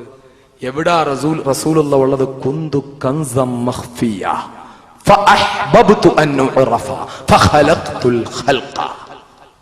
അല്ലാഹ് പറയാണ്, ഞാനൊരു മറയ്ക്കപ്പെട്ട നിധിയായിരുന്നു. ഫഅഹ്ബബ്തു അൻ ഉറഫ, അറിയപ്പെടണമെന്ന് എനിക്ക് ആഗ്രഹം തോന്നി. അല്ലാഹു റബ്ബുൽ ഇസ്സത്ത് അറിയപ്പെടണമെന്ന് അല്ലാഹുക്ക് ആശ തോന്നി, ഹുബ്ബ് തോന്നി. ഹുബ്ബ് അല്ലാഹുക്ക് തോന്നി അറിയപ്പെടണമെന്ന്. അഹ്ബബ്തു ഫഖലഖ്തു, അപ്പോൾ ഞാൻ സൃഷ്ടിച്ചു. എന്തിനെ? അൽ ഖൽഖ, സൃഷ്ടികളെ അല്ല. അപ്പൊ ഞാൻ സൃഷ്ടികളെ സൃഷ്ടിച്ചു എന്നല്ല, ഞാൻ അൽ ഖൽഖിനെ സൃഷ്ടിച്ചു. അൽ ഖൽഖ്, ദ ഖൽഖ്. ആരാണ് അൽ ഖൽഖ്? അത് മുഹമ്മദ് മുസ്തഫ സല്ലല്ലാഹു അലൈഹി വസല്ലം തങ്ങളുടെ പ്രകാശമാണ്. അള്ളാഹുവിന്റെ റസൂലിന്റെ നൂറാണ് പ്രകാശം. ഏത് പ്രകാശം? മഹാനായ റസൂലുള്ളാഹി സ്വല്ലല്ലാഹു അലൈഹി വസല്ലം തങ്ങൾ മുഖറബുൽ അംലാഖ് മലക്ക് ജിബ്രീൽ അലൈഹിസ്സലാമിനോട് ചോദിക്കുന്നു, ജിബ്രീലേ, ഇപ്പൊ എത്ര വയസ്സുണ്ട്? ഒരുപാട് കാലം കൊണ്ട് ഞാൻ കാണുകയാണല്ലോ, എത്ര വയസ്സുണ്ട് ഇപ്പം? ജിബ്രീൽ അലൈഹിസ്സലാം പറഞ്ഞു, അറിയില്ല നബിയെ, എത്ര വയസ്സുണ്ട് എന്ന് എനിക്കറിയില്ല. ഒരു കാര്യം അറിയാം, അല്ലാഹു തആല എന്നെ സൃഷ്ടിച്ചതിന് ശേഷം ഞാൻ കണ്ടിട്ടുള്ള ഒരു അത്ഭുതമുണ്ട്. ഞാൻ 75,000 വർഷത്തിലൊരിക്കൽ ഒരു പ്രകാശം അള്ളാഹുവിന്റെ അർശിനോട് ചേർന്നിട്ട് ഇങ്ങനെ പ്രത്യക്ഷപ്പെടുന്നത് കാണാം. ആ പ്രകാശം ഞാൻ എൻ്റെ ജീവിതത്തിൽ 75,000 പ്രാവശ്യം കണ്ടിട്ടുണ്ട്. അല്ലാഹു തആല എന്നെ സൃഷ്ടിച്ചതിന് ശേഷം ഞാൻ ഒരു അത്ഭുതം ഇങ്ങനെ കാണും, അർശിനോട് ചേർന്നിട്ടൊരു പ്രകാശം. അത് 75,000 വർഷത്തിലൊരിക്കലാണ് പ്രത്യക്ഷപ്പെടുന്നത്. അത് ഞാൻ 75,000 പ്രാവശ്യം കണ്ടിട്ടുണ്ട്. ഇതാ എനിക്ക് ഓർമ്മയുള്ളത്. ഇപ്പൊ ചോദിച്ചു, എന്റെ ഹബീബേ, ആ പ്രകാശം എന്താണെന്നറിയുമോ? യാ ഹബീബി ജിബ്രീൽ, ഫദാക, ആ പ്രകാശം എന്റെ നൂറാണ്. അല്ലാഹു തആല സൃഷ്ടിച്ച എന്റെ പ്രകാശമാണ് നിങ്ങളാ കണ്ടത് ജിബ്രീലേ. മുഹമ്മദ് മുസ്തഫ. ആ പ്രകാശം 75,000 വർഷത്തിലൊരിക്കൽ കാണുന്ന 75,000 വട്ടം കണ്ടിട്ടുള്ള ആ പ്രകാശം എന്റെ പ്രകാശമാണ്. അൽ ഖൽഖ്, റസൂലുള്ളാഹിന്റെ നൂറ്. റസൂലുള്ളാഹിന്റെ നൂറ്. നിന്റെ റസൂലിന്റെ റൂഹ് ഏതൊരു അള്ളാഹുവിലാണോ ആ അള്ളാഹുവിനെ തന്നെ സത്യം. അള്ളാഹു ആദ്യം സൃഷ്ടിച്ചത് നിന്റെ റസൂലിന്റെ പ്രകാശമാണ് എന്ന് മഹാനായ മുഹമ്മദ് മുസ്തഫ സല്ലല്ലാഹു അലൈഹി വസല്ലം തങ്ങൾ പറഞ്ഞ ആ നൂർ, ആ പ്രകാശം, ആ പ്രകാശം, അതായത് അഹ്മദിയ്യത്തിന്റെ നൂറ്, അഹ്മദിയ്യത്തിന്റെ പ്രഭാവം അല്ലാഹു തആല ആദ്യം സൃഷ്ടിച്ചത് അതാണ്. സൃഷ്ടികളിൽ ആദ്യത്തെ സൃഷ്ടി അല്ലാഹ് അല്ലാത്ത ആദ്യം ഇവിടെ ഉണ്ടായത് എന്താ? അഹ്മദിയ്യത്തിന്റെ പ്രഭാവം. ഇത് കോടാന് വർഷം ഈ അഹ്മദീയത്തിന്റെ പ്രഭാവം അങ്ങനെ നിലനിന്ന് അള്ളാഹുവിനെ സ്തുതിച്ചുകൊണ്ടേയിരുന്നു. ആ പ്രകാശം അള്ളാഹുവിനെ സ്തുതിച്ചുകൊണ്ടേയിരുന്നു. എന്നിട്ട് ആ പ്രകാശം പിന്നീട് അഹ്മദീയത്തിൽ നിന്ന് മുഹമ്മദീയത്തിലേക്കുള്ള ഉദയമായി. എന്റെ പ്രിയപ്പെട്ട പണ്ഡിത സഹോദരന്മാരൊന്ന് മനസ്സിലാക്കണം, വിനയപൂർവ്വം പറയുകയാ. അള്ളാഹുവിന്റെ ആരിഫീങ്ങളും ഔലിയാക്കളും പറയുന്ന ഒരു കാര്യമുണ്ട്. അഹ്മദീയത്തിന്റെ പ്രഭാവം യുഗയുഗാന്തരങ്ങൾ ആ പ്രഭാവം ഇങ്ങനെ അള്ളാഹുവിനെ അഹ്മദീയത്ത് സ്തുതിച്ചുകൊണ്ടേയിരിക്കുന്ന അവസ്ഥയിൽ ആ പ്രകാശം നിന്നിട്ട് അവിടുന്ന് പിന്നെ മുഹമ്മദീയത്തിലേക്കുള്ള ഉദയമുണ്ടല്ലോ, ആ ഉദയത്തെ പറ്റിയാണ് വൽ ഫജ്ർ വൽ ഫജ്ർ വൽ ഫജ്ർ വൽ ഫജ്ർ. ഉദയത്തെ തന്നെയാണ് സത്യം, ഉദയത്തെ തന്നെയാണ് സത്യം, ഉദയത്തെ തന്നെയാണ് സത്യം. അൽ ഫജ്ർ, ആ പ്രത്യേകമായ ഉദയത്തെ തന്നെയാണ് സത്യമെന്ന് പറയുന്നത്. അതാണ് എന്ന് പറയുന്ന ആരിഫീങ്ങളുണ്ട്, ഔലിയാക്കന്മാരുണ്ട്. എല്ലാ പ്രഭാതത്തിലും സൂര്യൻ ഉദിച്ചു വരുന്നതിനെ പറ്റി തന്നെ ആയിക്കൊള്ളണമെന്നില്ല പടച്ച തമ്പുരാൻ അങ്ങനെ പറഞ്ഞത്. അങ്ങനെ ആകാം, പക്ഷെ ഇങ്ങനെ ആകാൻ ഒരുപാട് സാധ്യതയുണ്ട് എന്ന് പറയുന്ന ആരിഫീങ്ങൾ, ഔലിയാക്കൾ, ആത്മീയാചാര്യന്മാര്, ഗുരുവര്യന്മാരുണ്ട്. വലയാലിൻ അശ്ർ, ഇരുളിന്റെ 10 ഘടകങ്ങൾ, ഇരുളിന്റെ 10 ഘട്ടങ്ങൾ. ആ ഘട്ടങ്ങളിലൂടെ ഈ അഹ്മദീയത്തിന്റെ പ്രഭാവം മാറി മാറി മാറി വന്നിട്ട് അത് പിന്നീട് മുഹമ്മദീയത്തായി മാറിയ അല്ലാഹു റബ്ബുൽ ഇസ്സത്തിന്റെ പ്രകാശം, അതായത് ബഹറുൽ ഹൂ എന്ന് പറയുന്ന അവസ്ഥ, ബഹറുൽ ഹൂ എന്ന് പറയുന്ന അവസ്ഥ. ഇന്നൊക്കെ റാത്തീബ് ചെല്ലുന്ന ആളുകൾ ഹാ ഹൂ ഹി ഹയ്യുൻ എന്ന് പറയുമ്പോൾ എന്ത് വട്ടാണ് ഈ വിളിച്ചു പറഞ്ഞുകൊണ്ടിരിക്കുന്നതെന്ന് ചോദിച്ചവരോട്, അങ്ങനെ ചോദിക്കുന്നവരോട് ഹൂ എന്ന അല്ലാഹുവിന്റെ ബഹറുൽ ഹൂ എന്ന് പറയുന്ന റബ്ബ് സുബ്ഹാനഹു വ തആലയുടെ പ്രകാശത്തിന്റെ അവസ്ഥയുണ്ടായിരുന്നു. ഈ അവസ്ഥയെപ്പറ്റി അറിഞ്ഞിട്ടുള്ള ആത്മജ്ഞാനത്തിന്റെ അകക്കാമ്പുകൾ കണ്ട മഹാരഥന്മാരായ ആരിഫീങ്ങൾ പറയുന്നു, ആ ബഹറുൽ ഹൂ എന്ന അവസ്ഥയിൽ നിന്ന് അഹ്മദീയത്തിന്റെ പ്രഭാവത്തിലേക്ക് മാറിയിട്ട് യുഗയുഗാന്തരങ്ങൾക്ക് ശേഷം മുഹമ്മദീയത്തിന്റെ പ്രകാശത്തിലേക്ക് മാറിയ റസൂലുള്ളാഹി സ്വല്ലല്ലാഹു അലൈഹി വസല്ലം തങ്ങളുടെ പ്രകാശം ഘട്ടം ഘട്ടമായ ഒരുപാട് മാറ്റങ്ങൾക്ക് ശേഷമാണ് മുഹമ്മദ് മുസ്തഫ സ്വല്ലല്ലാഹു അലൈഹി വസല്ലം. അല്ലാതെ അള്ളാഹുവിന്റെ റസൂൽ ഒരു ദിവസം അങ്ങ് പ്രസവിച്ച് അങ്ങ് വളർന്ന് 63 വർഷം ജീവിച്ച് എന്നിട്ട് അങ്ങ് മണ്ണിന്റെ അടിയിലേക്ക് പോയി, ഇങ്ങനെ വിശ്വസിക്കാൻ നമ്മളെ കൊണ്ട് പറ്റില്ല. യഥാർത്ഥത്തിൽ നബി സല്ലല്ലാഹു അലൈഹി വസല്ലം തങ്ങളെ 63 കൊല്ലത്തേക്ക് ഇങ്ങോട്ട് അയച്ചു തന്നതാണ്. 63 കൊല്ലത്തേക്ക് ഇങ്ങോട്ടൊന്ന് അയച്ചു തന്നതാണ്, തിരിച്ചങ്ങോട്ടെടുക്കുകയായിരുന്നു. അതുകൊണ്ടാണ് റസൂലുള്ള വഫാത്തിന്റെ ഘട്ടത്തിൽ എന്താ പറഞ്ഞത്? എന്റെ ഖബറേ എന്നല്ല പറഞ്ഞത്, മഹ്ശറേ എന്നല്ല പറഞ്ഞത്, സ്വർഗമേ എന്നല്ല പറഞ്ഞത്, നരകമേ എന്നല്ല പറഞ്ഞത്. അള്ളാന്റെ റസൂൽ റഫീഖുൽ അഅ്ലാ, റഫീഖുൽ അഅ്ലാ, റഫീഖുൽ അഅ്ലാ, പരമോന്നതനായ സഹചാരിയേ, പരമോന്നതനായ കൂട്ടുകാരാ. അല്ലാഹു റബ്ബുൽ ഇസ്സത്തിന്റെ അടുക്കലേക്ക്, ആ ഉന്നത്യത്തിലേക്ക് പോകുന്നതിനെ പറ്റിയാ റസൂലുള്ള സൂചിപ്പിച്ചത്. താഴോട്ട് പോകുന്നതിനെ പറ്റിയല്ല പറഞ്ഞത്, മുകളിലേക്ക് പോകുന്നതിനെ പറ്റിയാ പറഞ്ഞത്, മുകളിലേക്ക് പോകുന്നതിനെ പറ്റിയാ പറഞ്ഞത്. അബ്ദുൽ ഖുദ്ദൂസ് എന്ന വലിയ ചോദിച്ചില്ലേ, മിഅ്റാജിന്റെ രാത്രിയിൽ അങ്ങ് പോയിട്ട് എങ്ങനെയാ യാ റസൂലല്ലാഹ് ഇങ്ങ് തിരിച്ചു വന്നത്? എങ്ങനെയാ അങ്ങക്ക് ഇങ്ങ് വരാൻ പറ്റിയത്? അങ്ങയുടെ റബ്ബിന്റെ അടുക്കൽ പോയിട്ട് മഹാനായ വലിയായ അബ്ദുൽ ഖുദ്ദൂസ് അള്ളാഹുവിനോടുള്ള പ്രേമത്തിന്റെയും പ്രവാചക പ്രേമത്തിന്റെയും ലഹരിയിൽ നിന്നുകൊണ്ട് ചോദിക്കയാ, യാ റസൂലല്ലാഹ് എങ്ങനെയാണ് അങ്ങ് പോയിട്ട് ഇങ്ങ് തിരിച്ചു വരാൻ പറ്റിയത്? അങ്ങയുടെ റബ്ബിന്റെ അടുക്കലേക്ക് അങ്ങ് എത്തിയിട്ട് പിന്നെ എങ്ങനെ തിരിച്ചു വരാൻ പറ്റി യാ റസൂലല്ലാഹ്? ഞാനെങ്ങാനുമായിരുന്നെങ്കിൽ എന്റെ റബ്ബിന്റെ അടുക്കൽ പോയിട്ട് ഖുദ്സിന്റെ ജബറൂത്തിന്റെ വിശേഷണങ്ങൾ കണ്ടിട്ട്, അർശിന്റെ കുർസിന്റെ സൗന്ദര്യം കണ്ടിട്ട്, എന്റെ റബ്ബിന്റെ ജലാലിയത്തിന്റെ ജമാലിയത്തിന്റെ മുന്നിൽ നിന്ന് എനിക്ക് തിരിച്ചു വരാൻ കഴിയില്ലായിരുന്നു യാ റസൂലല്ലാഹ്. അങ്ങ് മിഅ്റാജിന്റെ രാത്രിയിൽ എങ്ങനെയാ പോയിട്ട് ഇങ്ങ് തിരിച്ചു വന്നത്? യാ ഹബീബല്ലാഹ് എനിക്കറിയാം, അങ്ങയുടെ പടച്ചോന്റെ അടുക്കന്ന് വരാൻ അങ്ങക്ക് മനസ്സുണ്ടായിട്ടല്ല, പക്ഷേ അങ്ങക്ക് കിട്ടിയ മിഅ്റാജിന്റെ അള്ളാഹുമായിട്ടുള്ള കൂടിക്കാഴ്ചയുടെ അതേ അള്ളാഹു തആല കണ്ട ഫകാന ഖാബ ഖൗസൈനി ഔ അദ്നാ ഫൗഹാ ഇലാ അബ്ദിഹി മാ ഔഹാ. ബുദ്ധിയുടെ കണ്ണുകൊണ്ടങ്ങ് കണ്ടു നബിയേ, ശരീരത്തിന്റെ കണ്ണുകൊണ്ടങ്ങ് കണ്ടു നബിയേ, ആത്മാവിന്റെ അവിടുത്തെ റൂഹിന്റെ കണ്ണുകൊണ്ട് അങ്ങ് കണ്ടു നബിയേ. കാണേണ്ട കാഴ്ചകൾ മൊത്തം അങ്ങ് അല്ലാഹുവിനെ കണ്ടിട്ട് അങ്ങയ്ക്ക് തിരിച്ചു വരാൻ മനസ്സില്ലായിരുന്നെന്ന് എനിക്കറിയാൻ നബിയേ. അങ്ങ് പിന്നെ തിരിച്ചു വന്നത് എന്തുകൊണ്ടാണെന്ന് എനിക്കറിയാ. അങ്ങയുടെ ഉമ്മത്തിനോടുള്ള ഇഷ്ടം കൊണ്ടാ, അങ്ങയുടെ ഉമ്മത്തിനോടുള്ള പ്രേമം കൊണ്ടാ, അങ്ങയുടെ ഉമ്മത്തിന് അങ്ങയ്ക്ക് കിട്ടിയ മിഅ്റാജിന്റെ അംശം കൊണ്ട് കൊടുക്കണം, അങ്ങയുടെ ഉമ്മത്തിനെ കൊണ്ട് മിഅ്റാജ് നടത്തിക്കണം. അതുകൊണ്ടാണ് അങ്ങ് ആകാശത്തുനിന്ന് തിരിച്ചു വന്നത് നബിയേ. അതുകൊണ്ടാണ് അങ്ങ് നമസ്കാരം കൊണ്ട് കൊടുത്തിട്ട് അസ്സലാത്തു മിഅ്റാജുൽ മുഅ്മിനീ, എനിക്ക് കിട്ടിയ മിഅ്റാജിന്റെ അംശം എന്റെ ഉമ്മത്തെ ഞാൻ നിങ്ങൾക്ക് തരികയാണ്, നമസ്കാരമാകുന്ന മിഅ്റാജ് നിങ്ങൾക്ക് തരുന്നു എന്ന് പറഞ്ഞ് തന്നിട്ട് പോയത് അതിനു വേണ്ടിയാ നബിയേ. അങ്ങ് വീണ്ടും അങ്ങയ്ക്ക് അവസരം കിട്ടിയപ്പോൾ അങ്ങയുടെ റഫീഖുൽ അഅ്ലായുടെ അടുക്കലേക്ക് മടങ്ങിപ്പോവുകയാണ് ചെയ്തത് നബിയേ. ആത്മജ്ഞാനത്തിന്റെ അകക്കാമ്പ് കണ്ട ഔലിയാക്കന്മാര് പറയുന്ന ഈ കാര്യം വെറുതെയല്ല മക്കളെ. അള്ളാഹുവിന്റെ ഹബീബിന്റെ ഭൗതിക ശരീരം റൗളാ ശരീഫിലുണ്ട്. പക്ഷേ അള്ളാഹുവിന്റെ ഹബീബ് റഫീഖുൽ അഅ്ലയുടെ അടുത്ത് സുരക്ഷിതമായി സന്തോഷത്തോടെ കഴിയുകയാണ്. ആ ഹബീബായ നബി മുഹമ്മദ് മുസ്തഫ.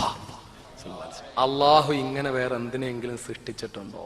ഭൂമിയിൽ അള്ളാഹു സൃഷ്ടിച്ച ഏറ്റവും ഉത്തമനായ സൃഷ്ടി, സർവ സൃഷ്ടിക്കും കാരണക്കാരനായ സൃഷ്ടി മുഹമ്മദ് മുസ്തഫ. ആദം നബി അലൈഹിസ്സലാമിനോട് ഹവ്വായെ കല്യാണം കഴിക്കാൻ നേരത്തെ എന്താ മഹർ കൊടുക്കാൻ പറഞ്ഞേ? നിന്റെ ഉമ്മത്തികളിൽ നിന്റെ പരമ്പരയിൽ അവസാനമായി വരുന്ന പ്രവാചകൻ മുഹമ്മദിന്റെ പേരിൽ സ്വലാത്ത് ചെല്ലാനാ പറഞ്ഞത്. സ്വലാത്ത് മഹർ കൊടുത്തിട്ടാ കല്യാണം കഴിച്ച്. മൂസാ നബി അലൈഹിസ്സലാമിനോട് റസൂലുള്ളാഹിയുടെ പേരിൽ സ്വലാത്ത് ചൊല്ലാൻ പറഞ്ഞു. ഈസാ നബി അലൈഹിസ്സലാമിനോട് പ്രവാചകനെ സ്മരിക്കാൻ പറഞ്ഞു. ഇങ്ങനെയൊക്കെ അള്ളാഹ് സൃഷ്ടിച്ച മുഹമ്മദ് മുസ്തഫ.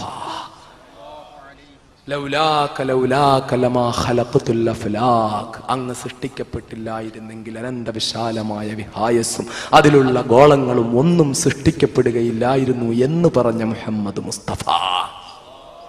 തീരുന്നോ സഹോദരന്മാരെ? എല്ലാ നബിമാരും അള്ളാഹുവിന്റെ തൃപ്തി ആഗ്രഹിച്ചപ്പോൾ മഹാനായ അഷ്റഫുൽ ഖൽഖ് മുഹമ്മദ് മുസ്തഫ സല്ലല്ലാഹു അലൈഹി വസല്ലം തങ്ങൾ അവിടുത്തെ ആദ്യത്തെ ഖിബലയായ ബൈത്തുൽ മുഖദ്ദസിലേക്ക് തിരിഞ്ഞു നിന്ന് നമസ്കരിച്ചു കൊണ്ടിരുന്നപ്പോൾ മഹാനായ പ്രവാചകന്റെ ഹൃദയത്തിൽ കഅബാലയത്തിലേക്ക് തിരിഞ്ഞു നിസ്കരിക്കാൻ പറ്റിയെങ്കിൽ എന്ന് പറഞ്ഞപ്പോൾ, അങ്ങനെ ചിന്തിച്ചപ്പോൾ അല്ലാഹു തആല പറയുന്നു, ഫലനുവല്ലിയന്നക ഖിബ്ലതൻ തർലാഹാ, നബിയേ അങ്ങ് തൃപ്തിപ്പെടുന്ന ഖിബലയിലേക്ക് അങ്ങയെ നാം തിരിക്കും. അള്ളാഹുവിന്റെ തൃപ്തി മുഴുവൻ നബിമാരും ആഗ്രഹിച്ചപ്പോൾ അല്ലാഹു തആല മുഹമ്മദ് മുസ്തഫ സല്ലല്ലാഹു അലൈഹി വസല്ലം തങ്ങൾ തൃപ്തിപ്പെടുന്നത് ഇഷ്ടപ്പെട്ടു. ആ മുഹമ്മദ് മുസ്തഫ സല്ലല്ലാഹു അലൈഹി വസല്ലം തങ്ങൾ ഇതിൽ വലുതായിട്ട് വേറെ എന്താ മക്കളെ ഉള്ളത്? വിശുദ്ധ ഖുർആനിൽ ആദം നബി അല്ലാഹു വിളിച്ചു യാ ആദം, ഇബ്രാഹിം നബിയെ വിളിച്ചു അയ്യാ ഇബ്രാഹിം, മൂസാ നബിയെ വിളിച്ചു യാ മൂസ, നൂഹ് നബിയെ വിളിച്ചു യാ നൂഹ്, ഇങ്ങനെ ഈസാ നബിയെ വിളിച്ചു യാ ഈസ. പക്ഷേ ഏതൊരു പ്രവാചകന്റെ പേരിലാണോ ഖുർആൻ ഇറക്കി കൊടുത്തത്, ആ മഹാനായ പ്രവാചകനെ അല്ലാഹു തആല ഒരിക്കലും പേരിട്ട് യാ മുഹമ്മദ് എന്ന് വിളിച്ചില്ല. വിശുദ്ധ ഖുർആനിൽ അല്ലാഹുവിന്റെ റസൂലിനെ വിളിക്കേണ്ടി വന്നപ്പോൾ അങ്ങേറ്റം ബഹുമാനത്തോടെ അവിടുത്തെയുടെ പേരൊരിക്കലും ഉച്ചരിക്കാതെ യാ അയ്യുഹൽ മുസമ്മിൽ, മൂടിപ്പുതച്ച് കിടക്കുന്ന നബിയേ, യാ അയ്യുഹൽ മുദ്ദസിർ, യാ അയ്യുഹർ റസൂൽ, ഒരിക്കലും യാ മുഹമ്മദ് എന്ന് ഖുർആന്റെ 6666 ആയത്തുകൾ എടുത്ത് പരിശോധിച്ചാൽ കാണാൻ കഴിയില്ല. ഈ മഹാനായ പ്രവാചകൻ മുഹമ്മദ് മുസ്തഫ സല്ലല്ലാഹു അലൈഹി വസല്ലം തങ്ങൾ ത്വായിഫിന്റെ മലഞ്ചെരുവിൽ വെച്ച് ഏറുകൊണ്ട് അവിടുത്തെയുടെ ശരീരത്ത് നിന്ന് രക്തം ധാരധാരയായി ഒഴുകിയത് അല്ലാഹുവിന്റെ റസൂലിനോട് ഇഷ്ടമില്ലാതിരുന്നത് കൊണ്ടാണോ? ഈ ഹബീബായ നബി മുഹമ്മദ് മുസ്തഫ സല്ലല്ലാഹു അലൈഹി വസല്ലം തങ്ങൾ 3 വർഷക്കാലം പച്ചവെള്ളവും പച്ചലയും കഴിച്ചുകൊണ്ട് ശഅബ് അബീ താലിബിൽ സാമൂഹ്യ ബഹിഷ്കരണത്തിനും സാമ്പത്തിക ഉപരോധത്തിനും വിധേയനായി ഒരു തുള്ളി ഭക്ഷണം, ഒരു നുള്ളു ഭക്ഷണം കിട്ടാതെ ഇലയും വെള്ളവും കഴിച്ച് കഴിയേണ്ടി വന്ന് അവസാനം അല്ലാഹുവിന്റെ ഹബീബ് തന്റെ നാവ് പച്ചലയും പച്ചവെള്ളവും കഴിച്ച് മരവിച്ച് എന്തെങ്കിലും ഒന്ന് കഴിക്കാൻ വ്യത്യസ്തമായ ഒരു ഭക്ഷണം, ഒരു ചേഞ്ച് ആഗ്രഹിച്ചപ്പോൾ ഒരു വഴിയുമില്ലാതെ വെള്ളം കോരാൻ ഉപയോഗിക്കുന്ന തോലിന്റെ ബക്കറ്റ് പീസ് പീസായിട്ട് മുറിച്ചിട്ട് വെള്ളത്തിലിട്ട് കുതിർത്തിട്ട് ആ കുതിർത്ത ആ വെള്ളം തിളപ്പിച്ച് കുടിച്ച് തോലിന്റെ മണമുള്ള വെള്ളം കുടിച്ച് ഒരു രുചിക്ക് വേണ്ടി തന്റെ നാവിനൊരു മാറ്റത്തിന് വേണ്ടി മരവിച്ചു പോയ നാവിനൊരു രുചി മാറി കിട്ടാൻ വേണ്ടി അല്ലാഹുവിന്റെ ഹബീബ് മുഹമ്മദ് മുസ്തഫ സ്വല്ലല്ലാഹു അലൈഹി വസല്ലം തങ്ങൾ തോലിന്റെ ബക്കറ്റ് മുറിച്ച് വെള്ളം തിളപ്പിച്ച് കുടിക്കേണ്ട അവസ്ഥ വന്നെങ്കിൽ ആ ശഅബ് അബീ താലിബിൽ മഹാനായ പ്രവാചകൻ അതികഠിനമായ വിരഹവും വേദനയും അനുഭവിച്ചെങ്കിൽ അവിടുന്ന് തിരിച്ചിറങ്ങി വന്ന് ഏതാനും ദിവസങ്ങൾക്കുള്ളിൽ തന്റെ വലങ്കയ്യായിരുന്ന അബൂ താലിബ് മരണപ്പെട്ടെങ്കിൽ അല്പം കഴിഞ്ഞ് തന്റെ പ്രിയപ്പെട്ട ഭാര്യ ഖദീജ മരണപ്പെട്ടെങ്കിൽ ഈ ദുഃഖത്തിന്റെ സന്ദർഭത്തിൽ മഹാനായ പ്രവാചകന്റെ തലയിൽ ചെളിവാരി ശത്രുക്കൾ നിറയ്ക്കുകയും അവിടുത്തെ പ്രിയപ്പെട്ട പുത്രിയെ മുന്നിൽ വെച്ച് ഉപദ്രവിക്കുകയും ചെയ്തത് അല്ലാഹുവിന്റെ റസൂലിനെ കാണേണ്ടി വന്നെങ്കിൽ ഒരല്പം രക്ഷ കിട്ടും, സമാധാനം കിട്ടും, പിന്തുണ കിട്ടുമെന്ന് കരുതി മഹാനായ പ്രവാചകൻ ത്വായിഫിലേക്ക് പോയിട്ട് ആ ത്വായിഫിൽ വെച്ച് പ്രവാചകൻ ആട്ടിപ്പായിക്കപ്പെട്ടെങ്കിൽ, ഭ്രാന്തനെന്ന് വിളിക്കപ്പെട്ടെങ്കിൽ, കല്ലെറിഞ്ഞ് ശരീരത്തിൽ നിന്ന് രക്തം വീഴുന്നെങ്കിൽ അല്ലാഹു തആല പ്രവാചകനെ സംരക്ഷിക്കാത്തത് കൊണ്ടല്ല, അല്ലാഹു പ്രവാചകനോട് ദേഷ്യമുള്ളത് കൊണ്ടല്ല, അല്ലാഹു പ്രവാചകനെ ഇഷ്ടപ്പെടാത്തത് കൊണ്ടല്ല, അല്ലാഹുവിന്റെ കാവൽ പ്രവാചകൻ ഇല്ലാത്തത് കൊണ്ടല്ല, അല്ലാഹു പ്രവാചകൻ അഷ്റഫുൽ ഖൽഖ് മുഹമ്മദ് മുസ്തഫ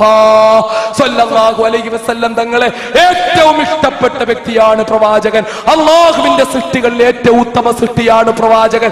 അല്ലാഹു തആല ഈ ഭൂമിയിൽ ഏറ്റവും അധികം ഇഷ്ടപ്പെടുന്ന സ്ഥലം കഅബാലയമല്ല, അല്ലാഹു ഏറ്റവും ഇഷ്ടപ്പെടുന്ന സ്ഥലം റസൂലുള്ളാഹി സ്വല്ലല്ലാഹു അലൈഹി വസല്ലം തങ്ങളുടെ ഖബറിന്റെയും മിമ്പറിന്റെയും ഇടയിലുള്ള റൗള ശരീഫാണ്. അല്ലാഹു ഭൂമിയിൽ ഏറ്റവും ഇഷ്ടപ്പെടുന്ന സ്ഥലം, അല്ലാഹു ഏറ്റവും ഇഷ്ടപ്പെടുന്ന കാര്യം റസൂലുള്ളാഹിന്റെ പേരിൽ സ്വലാത്ത് ചൊല്ലലാണ്. നമസ്കരിക്കുന്നവരോട് നിങ്ങൾ നിസ്കരിക്കുക, ഞാൻ നിസ്കരിക്കുന്നു എന്ന് അല്ലാഹു പറഞ്ഞില്ല. നോമ്പ് പിടിക്കുന്നവരോട് ഞാൻ നോമ്പ് പിടിക്കുന്നു, നിങ്ങൾ നോമ്പ് പിടിക്കുക എന്ന് അല്ലാഹു പറഞ്ഞില്ല. സക്കാത്ത് കൊടുക്കേണ്ടവരോട് ഞാൻ സക്കാത്ത് കൊടുക്കുന്നു, നിങ്ങൾ സക്കാത്ത് കൊടുക്കുന്ന അല്ലാഹു പറഞ്ഞില്ല. ഹജ്ജ് ചെയ്യുന്നവരോട് ഞാൻ ഹജ്ജ് ചെയ്യുന്നു, നിങ്ങൾ ഹജ്ജ് ചെയ്യുന്ന അല്ലാഹു പറഞ്ഞില്ല. പക്ഷേ അല്ലാഹു പറഞ്ഞു ഇന്നല്ലാഹ വ മലായികതഹു യുസല്ലൂന അലൻ നബിയ്യ, അല്ലാഹു അവന്റെ മലക്കുകളും അവന്റെ നബിയുടെ മേൽ സ്വലാത്ത് ചൊല്ലുന്നുണ്ട്. അല്ലാഹു പറഞ്ഞ ഒരൊറ്റ കാര്യം ഞാൻ ചെയ്യുന്നു, എന്റെ മലക്കുകളും ചെയ്യുന്നു. അതുകൊണ്ട് യാ അയ്യുഹല്ലദീന ആമനൂ, എന്നെയും നിങ്ങളെയും ലോകത്തെ കോടാനുകോടി മുഅ്മിനീങ്ങളെയും വിളിച്ചുകൊണ്ട് പറയുന്നു, ഏ വിശ്വാസികളെ, ഞാൻ ചെയ്യുന്നു, എന്റെ മലക്കുകളും ചെയ്യുന്നു. അതുകൊണ്ട് സ്വല്ലു അലൈഹി വസല്ലിമു തസ്ലീമാ, നിങ്ങൾ നിങ്ങളുടെ പ്രവാചകന്റെ പേരിൽ സ്വലാത്ത് ചൊല്ല്, സലാം ചൊല്ലെന്ന് അല്ലാഹു പറഞ്ഞ അഷ്റഫുൽ ഖൽഖ് മുഹമ്മദ് മുസ്തഫ സ്വല്ലല്ലാഹു അലൈഹി വസല്ലം തങ്ങൾക്ക് അല്ലാഹു പരീക്ഷണം കൊടുത്തുവെങ്കിൽ അല്ലാഹുവിന്റെ റസൂലിന്റെ കോടാനു കോടാനു കോടാനു കോടാനു കോടിയിൽ ഒരംശം പോലും മഹത്വം അവകാശപ്പെടാനില്ലാത്ത എനിക്കും നിങ്ങൾക്കും അല്ലാഹു തആല പരീക്ഷണം തന്നാൽ ആ പരീക്ഷണത്തിന്റെ പേരിൽ അല്ലാഹയെ വെറുക്കാൻ നമുക്ക് പറ്റുമോ മക്കളെ? അല്ലാഹു എന്തുകൊണ്ടാ പരീക്ഷിക്കുന്നതെന്ന് ചോദിക്കാൻ നമുക്ക് പറ്റുമോ മക്കളെ? അല്ലാഹു എന്തുകൊണ്ടാ ഇങ്ങനെ ചെയ്യുന്നതെന്ന് നമ്മൾ സംശയിക്കാൻ പാടുണ്ടോ മക്കളെ? അല്ലാഹു റബ്ബുൽ ഇസ്സത്ത് തരുന്ന പരീക്ഷണം അത് സ്വീകരിക്കാൻ കുല്ലൻ യുസീബനാ ഇല്ലാ മാ കതബല്ലാഹു ലനാ ഹുവ മൗലാനാ എന്ന പരിശുദ്ധമായ ഖുർആൻ ശരീഫ് ഉറക്ക നെഞ്ചോടടിപ്പിച്ചുകൊണ്ട് വഅലല്ലാഹി ഫല്ലതവക്കലിൽ മുഅ്മിനൂൻ, മുഅ്മിനീങ്ങൾ അല്ലാഹുവിൽ തവക്കുൽ ചെയ്യട്ടെ. ഇതെപ്പോഴാ? ജയിലിലടയ്ക്കപ്പെടുമ്പോൾ മാത്രമാണോ? കള്ളക്കേസിൽ കൊടുക്കപ്പെടുമ്പോൾ മാത്രമാണോ? പീഡിപ്പിക്കപ്പെടുമ്പോൾ മാത്രമാണോ? കഷ്ടപ്പെടുത്തപ്പെടുമ്പോൾ മാത്രമാണോ? അല്ല, സാമ്പത്തിക ബുദ്ധിമുട്ട് അനുഭവിക്കേണ്ടി വരുമ്പോഴും, സാമ്പത്തിക പ്രയാസം നേരിടേണ്ടി വരുമ്പോഴും, വീട്ടിൽ ഭാര്യയും മക്കളും രോഗത്തിനടിമപ്പെടുമ്പോഴും, താൻ ഏറ്റവും ഇഷ്ടപ്പെട്ട തന്റെ കുഞ്ഞു മരിച്ചു പോകുമ്പോഴും, താൻ ഏറ്റവും ഇഷ്ടപ്പെട്ട തന്റെ വണ്ടി അപകടത്തിൽപ്പെട്ട് നഷ്ടപ്പെട്ടു പോകുമ്പോഴും, തനിക്ക് എന്തെല്ലാം കോട്ടങ്ങളും വിഷമങ്ങളും വന്നാലും, ഏത് രോഗങ്ങളും പ്രയാസങ്ങളും വന്നാലും, എന്ത് പ്രതിസന്ധികൾ നേരിടേണ്ടി വന്നാലും വഅലല്ലാഹി ഫല്ലതവക്കലിൽ മുഅ്മിനൂൻ, മുഅ്മിനീങ്ങൾ അല്ലാഹുവിൽ തവക്കുൽ ചെയ്യണം. അബ്ദുൽ നാസർ മഅദനി അല്ലാഹു പരീക്ഷിക്കുന്നത് ജയിൽ കാണിച്ചുകൊണ്ടായിരിക്കും. അബ്ദുൽ നാസർ മഅദനിയുടെ ഭാര്യ അല്ലാഹു പരീക്ഷിക്കുന്നത് കള്ളക്കേസും ജയിലും കാണിച്ചുകൊണ്ടായിരിക്കും. മാളയിലെ ഒരു സഹോദരനെ അല്ലാഹു പരീക്ഷിക്കുന്നത് സാമ്പത്തിക ബുദ്ധിമുട്ട് തന്നുകൊണ്ടായിരിക്കും. ആ ബുദ്ധിമുട്ട് വരുമ്പോൾ പെട്ടെന്ന് എന്താ ചെയ്യേണ്ടത്? പലിശക്കെടുക്കലോ, പടച്ചോൻ ബുദ്ധിമുട്ട് വന്ന് വേറെന്താ വഴി? പലിശയ്ക്ക് എടുക്കേണ്ടേ? പടച്ചോൻ ഹറാമാക്കി, പക്ഷെ പടച്ചോൻ എന്നെയല്ലേ എന്നെ ബുദ്ധിമുട്ടിക്കുന്നത്? പടച്ചോനല്ലേ എനിക്ക് സാമ്പത്തിക പ്രതിസന്ധി തരുന്നത്? അതുകൊണ്ട് ഞാൻ പോയി പലിശയ്ക്ക് എടുക്കുക എന്ന് പറഞ്ഞാൽ അവന് അള്ളാഹുവിൽ അവന് വിശ്വാസമില്ല. അള്ളാഹുവിൽ അവന് വിശ്വാസമില്ല. കാരണം എന്താ? അല്ലാഹു റബ്ബുൽ ഇസ്സത്താണ് പറഞ്ഞത്, യാ അയ്യുഹല്ലദീന ആമനൂ ലാ തഅകുലുർ റിബാ അൽആഫൻ മുളാഅഫതൻ വത്തഖുല്ലാഹ ലഅല്ലക്കും തുഫ്ലിഹൂൻ. നിങ്ങൾ പലിശ തിന്നരുത്, നിങ്ങൾ പലിശ തിന്നരുത്, നിങ്ങൾ പലിശയോട് അടുക്കരുത്, നിങ്ങൾ തെറ്റായ പണം തിന്നരുത്. ആകുലുർ റിബാ വമുകിലുഹു വകാതിബുഹു വശാഹിദുഹു കുല്ലുഹും ഫിന്നാർ. നബിയുനാ റസൂലുള്ളാഹി പലിശ തിന്നുന്നവൻ, പലിശ കൊടുക്കുന്നവൻ, പലിശയുടെ കണക്കെഴുതുന്നവൻ, പലിശയ്ക്ക് സാക്ഷി നിൽക്കുന്നവൻ എല്ലാവരും നരകത്തിലാണെന്ന് മുഹമ്മദ് മുസ്തഫ റസൂലുള്ളാഹി പറഞ്ഞു. ഒരു മനുഷ്യന് പരീക്ഷണങ്ങൾ വരുമ്പോൾ 3 തലത്തിലാ, 3 രീതിയിലാ. ഒരു കൂട്ടർ പരീക്ഷണം വരുമ്പോ അല്ലാഹുവേ ഇതിന് നീ എന്നെ തന്നെ തിരഞ്ഞെടുത്തല്ലോ റബ്ബേ അൽഹംദുലില്ലാഹ് എന്ന് പറയുന്ന അവസ്ഥയുണ്ടാവും. കഠിനമായ വിഷമങ്ങളും പരീക്ഷണങ്ങളും വരുമ്പോഴേ പടച്ചോനെ ഈ പരീക്ഷണത്തിന് നീ എന്നെ തന്നെ തിരഞ്ഞെടുത്തല്ലോ റബ്ബേ അൽഹംദുലില്ലാഹ് എന്ന് പറയുന്നവരുണ്ടാകും. നിങ്ങൾ വിചാരിക്കും അങ്ങനെ പറയുന്നവരുണ്ടോ? ഉണ്ട്, ഇപ്പോഴും ഉണ്ടോ? ഇപ്പോഴും ഉണ്ട്. ഇന്നുണ്ടോ? ഇന്നും ഉണ്ട്.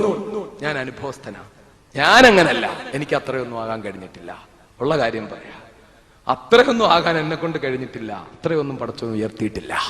പക്ഷെ അങ്ങനെ ഉള്ളവരുണ്ട്. ഞാൻ ഈ വിഷയം ചർച്ച ചെയ്യുന്നത് കൊണ്ട് തന്നെ എന്നോട് പറയുന്ന ഒരുപാട് ആളുകളുണ്ട്. ഞാൻ ഏറ്റവും ഗൗരവമായി ചർച്ച ചെയ്യുന്ന വിഷയമാണ് പലിശ. അതുകൊണ്ട് തന്നെ പലിശയോട് ബന്ധപ്പെട്ട് കിടക്കുന്ന ഒരുപാട് പേര് എന്നെ വിളിച്ച് പൊട്ടിക്കരയാറുണ്ട്. ഉസ്താദേ പലിശയിൽ ആണ്ടുപൂണ്ട് കിടക്കുകയാ, രക്ഷപ്പെടാൻ ദുആ ചെയ്യണമെന്ന് പറഞ്ഞ് പ്രസംഗം കേട്ടിട്ട് 2ഉം 3ഉം സ്ഥാപനങ്ങളുള്ളവർ 1ഉം 2ഉം സ്ഥാപനങ്ങൾ വിറ്റിട്ട് പലിശ ഇടപാടുകൾ മൊത്തം തീർത്തിട്ട് പലിശ ഒന്നുമില്ലാതെ വളരെ ഹൈറായ നിലയിൽ പരിശുദ്ധ ഹജ്ജും ചെയ്ത് തിരിച്ചു വന്ന് പലിശയുമായി ഒരു നിലയിലും ബന്ധപ്പെടാതെ നിൽക്കുന്ന ചെറുപ്പക്കാരുണ്ട്. എനിക്കറിയാം, അങ്ങനെയുള്ളവരുമുണ്ട്. അവരും എന്നോട് ബന്ധപ്പെടാറുണ്ട്. പലരും എന്നെ വിളിച്ചിട്ട്, ഒരിക്കൽ വർക്കലയിലുള്ള ഒരു സഹോദരൻ എന്റെ CD കേട്ടിട്ട് രാത്രിയിൽ അർദ്ധരാത്രി എന്നെ വിളിച്ചിട്ട് പറഞ്ഞു, ഞാനിപ്പോൾ അൽഹംദുലില്ലാഹ് അള്ളാഹുവിന്റെ നിഅമത്ത് കൊണ്ട് ഒരു 10-30 കോടി ഇന്ത്യൻ രൂപയുടെ ബിസിനസ് നടത്തുന്ന ആളാണ്. ഞാൻ ഇന്ന് വരെ ഒരു നയാ പൈസ പലിശയുമായി ബന്ധപ്പെട്ടിട്ടില്ല എന്ന് പറഞ്ഞ സഹോദരങ്ങളുമുണ്ട്. അങ്ങനെയുള്ളവരുമുണ്ട്. അപ്പൊ ഞാൻ ഈ പറയുന്ന സഹോദരൻ, കോഴിക്കോടുകാരനായ സഹോദരൻ, ഇന്നും ജീവിച്ചിരിക്കുന്ന, ഈ നിമിഷവും ജീവിച്ചിരിക്കുന്ന സഹോദരൻ, ഒരു നയാ പൈസയുടെ പലിശ ഇടപാടുമായി ബന്ധപ്പെടാതെ കച്ചവടം നടത്തുന്ന സഹോദരൻ, അള്ളാഹു അദ്ദേഹത്തെ അനുഗ്രഹിക്കുമാറാകട്ടെ. ആ സഹോദരൻ ഞാൻ പറഞ്ഞ ഈ വിഭാഗത്തിൽപ്പെട്ടതാണ്, ഈ തലത്തിൽപ്പെട്ടതാണ്. എങ്ങനെ എനിക്കറിയാം? 2 കാര്യം കൊണ്ടറിയാം. ജയിലിൽ പോകുന്നതിന് മുമ്പ് അദ്ദേഹത്തിന്റെ നാട്ടിൽ കൊണ്ടുപോയി എന്നെ പ്രസംഗിപ്പിച്ചിട്ടുണ്ട്, അദ്ദേഹത്തിന്റെ വീട്ടിൽ താമസിപ്പിച്ചിട്ടുണ്ട്. അന്നുൾപ്പെടെ എന്റെ നിരവധി വേദികളിൽ, വേറെ നിരവധി വേദികളിൽ, നിരവധി ദിക്ർ ഹൽഖകളിൽ, നിരവധി മജ്ലിസുകളിലൊക്കെ ലക്ഷങ്ങളും ആയിരങ്ങളും 10,000ങ്ങളും സംഭാവന കൊടുത്തുകൊണ്ട് അദ്ദേഹം ദുആ ചെയ്യിപ്പിക്കാറുണ്ട്. അൻവാർ ശേരി ഉണ്ടായ കാലം മുതൽ അവിടുത്തെ കുട്ടികൾക്ക് വിശുദ്ധ റമളാൻ മാസത്തിൽ പെരുന്നാളിന് ആവശ്യമായ ഡ്രസ്സ് കൊടുക്കുന്നത് ആ സഹോദരനാണ്, ഈ വർഷം ഉൾപ്പെടെ. അങ്ങനെ ചെയ്യുന്ന ആ സഹോദരൻ ഇഷ്ടം പോലെ സംഭാവനകളൊക്കെ കൊടുക്കുമ്പോൾ പറയും, എല്ലായിടത്തും എനിക്കിപ്പോൾ ഉള്ളത് 2 പെൺമക്കളാണ്, ഒരാൺകുട്ടി ഉണ്ടാകാൻ ദുആ ചെയ്യണം. ആൺകുട്ടി ഉണ്ടാകണമെന്ന് ഞാൻ പറയുന്നത് മകനുണ്ടായി എനിക്കൊരു അനന്തരാവകാശം ഉണ്ടാകാനുള്ള ആഗ്രഹം കൊണ്ടല്ല. അവനെ പഠിപ്പിച്ച് നാഫിയായ ഇൽമു പഠിപ്പിച്ചൊരു നല്ല ആലിമും ദീനിന്റെ ഖാദിമുമാക്കി എനിക്ക് മയ്യത്ത് നിസ്കരിക്കുന്ന പൊന്നുമോനാക്കി മാറ്റണം. അതിനെനിക്കൊരു മോൻ വേണം. അതിനുവേണ്ടി നിങ്ങൾ ദുആ ഇറക്കണമെന്ന് ഒരുപാട് സദസ്സുകളിൽ പറയാറുണ്ട്. എത്രയോ ഉസ്താദുമാരുടെ, ഔലിയാക്കളുടെ, ആരിഫീങ്ങളുടെ സദസ്സുകളിൽ അയാൾ സംഭാവന കൊടുത്ത് ദുആ ചെയ്യിപ്പിച്ചിട്ടുണ്ട്. വിനീതനായ എനിക്കും സെന്റെ സദസ്സിലും സംഭാവന എന്ന് ദുആ ചെയ്യിച്ചിട്ടുണ്ട്. അൻവാർ ശരീരം സംഭാവന എന്ന് ദുആ ചെയ്യിച്ചിട്ടുണ്ട്. ആ സഹോദരൻ, ഞാൻ ജയിലിൽ പോയതിനു ശേഷമാണ് അദ്ദേഹത്തിന് ഒരു ആൺകുട്ടി ഉണ്ടായി. ആ ആൺകുട്ടി ജനിച്ചപ്പോൾ തന്നെ 2 കൈയും 2 ഭാഗത്തേക്ക് ഇങ്ങനെ മാറി, 2 കാലും തളർന്ന അവസ്ഥയിൽ 2 കാലുകളും ഇങ്ങനെ തിരിഞ്ഞ് നിൽക്കാനും ഇരിക്കാനും ഒന്നും എത്ര വയസ്സായാലും കഴിയാത്തവണ്ണമുള്ള ശാരീരിക സ്ഥിതിയോടുകൂടിയാണ് ജനിച്ചത്. ഈ സഹോദരൻ ഇങ്ങനൊരു കുട്ടി ജനിച്ചു എന്ന് ജയിലിൽ എന്നെ കാണാൻ വരുന്ന എൻ്റെ ഭാര്യ എന്നോട് പറഞ്ഞപ്പോൾ എനിക്ക് വല്ലാത്ത വേദന തോന്നി. കുറേ ദിവസം കഴിഞ്ഞ് ആ സഹോദരൻ ജയിലിൽ എന്നെ കാണാൻ വന്നപ്പോൾ ഞാൻ ചോദിച്ചു, ഞാൻ അറിഞ്ഞു ഭാര്യ പ്രസവിച്ചു എന്നും കുട്ടി ഇങ്ങനൊരവസ്ഥയിലാണെന്നും വല്ലാത്ത വിഷമം തോന്നി എനിക്കെന്ന് ഞാൻ പറഞ്ഞപ്പോൾ ആ സഹോദരൻ എന്നോട് ചിരിച്ചുകൊണ്ട് പറഞ്ഞു, എനിക്കൊരു വിഷമവും തോന്നിയില്ല ഉസ്താദേ. അല്ലാഹു തആല അങ്ങനെ ഒരു പരീക്ഷണത്തിന് എന്നെ തന്നെ തിരഞ്ഞെടുത്തു. അൽഹംദുലില്ലാഹ്. ഞാൻ ഒരുപാട് പൈസ ഒരുപാട് സദസ്സിൽ കൊടുത്ത് ദുആ ചെയ്യിച്ചു. ഒരുപാട് പള്ളികൾക്കും മദ്രസകൾക്കും സഹായം കൊടുത്ത് ദുആ ചെയ്യിച്ച് എനിക്കൊരു ആൺകുട്ടി ഉണ്ടാവാൻ. പക്ഷെ അള്ളാഹ് തന്നപ്പോൾ അവൻ അറിയാതല്ല എൻ്റെ കുട്ടി ഇങ്ങനായത്, അവൻ അറിഞ്ഞിട്ടാണ്. എനിക്ക് അള്ളാഹു തന്ന് ഇങ്ങനെ പരീക്ഷിച്ചെങ്കിൽ തീർച്ചയായിട്ടും അള്ളാഹു ഈ പരീക്ഷണത്തിന് എന്നെ തെരഞ്ഞെടുത്തത് കൊണ്ടാണ്, ഞാനതിൽ സംതൃപ്തനാണ്, അൽഹംദുലില്ലാഹ് എന്ന് പറഞ്ഞു. വീണ്ടും കുറെ നാളുകൾ കഴിഞ്ഞപ്പോൾ എൻ്റെ ഭാര്യ ജയിലിൽ വന്നപ്പോൾ എന്നോടൊരു വിവരം പറഞ്ഞു. എന്താ അറിയോ? നമ്മുടെ ആ സഹോദരൻ്റെ പേര് പറഞ്ഞിട്ട് പറഞ്ഞു, അദ്ദേഹത്തിൻ്റെ ഭാര്യ ബ്ലഡ് ക്യാൻസറായിട്ട് തിരുവനന്തപുരത്ത് മെഡിക്കൽ ക്യാൻസർ സെന്ററിലാണുള്ളത്. അദ്ദേഹം ആരോടും പറഞ്ഞില്ല.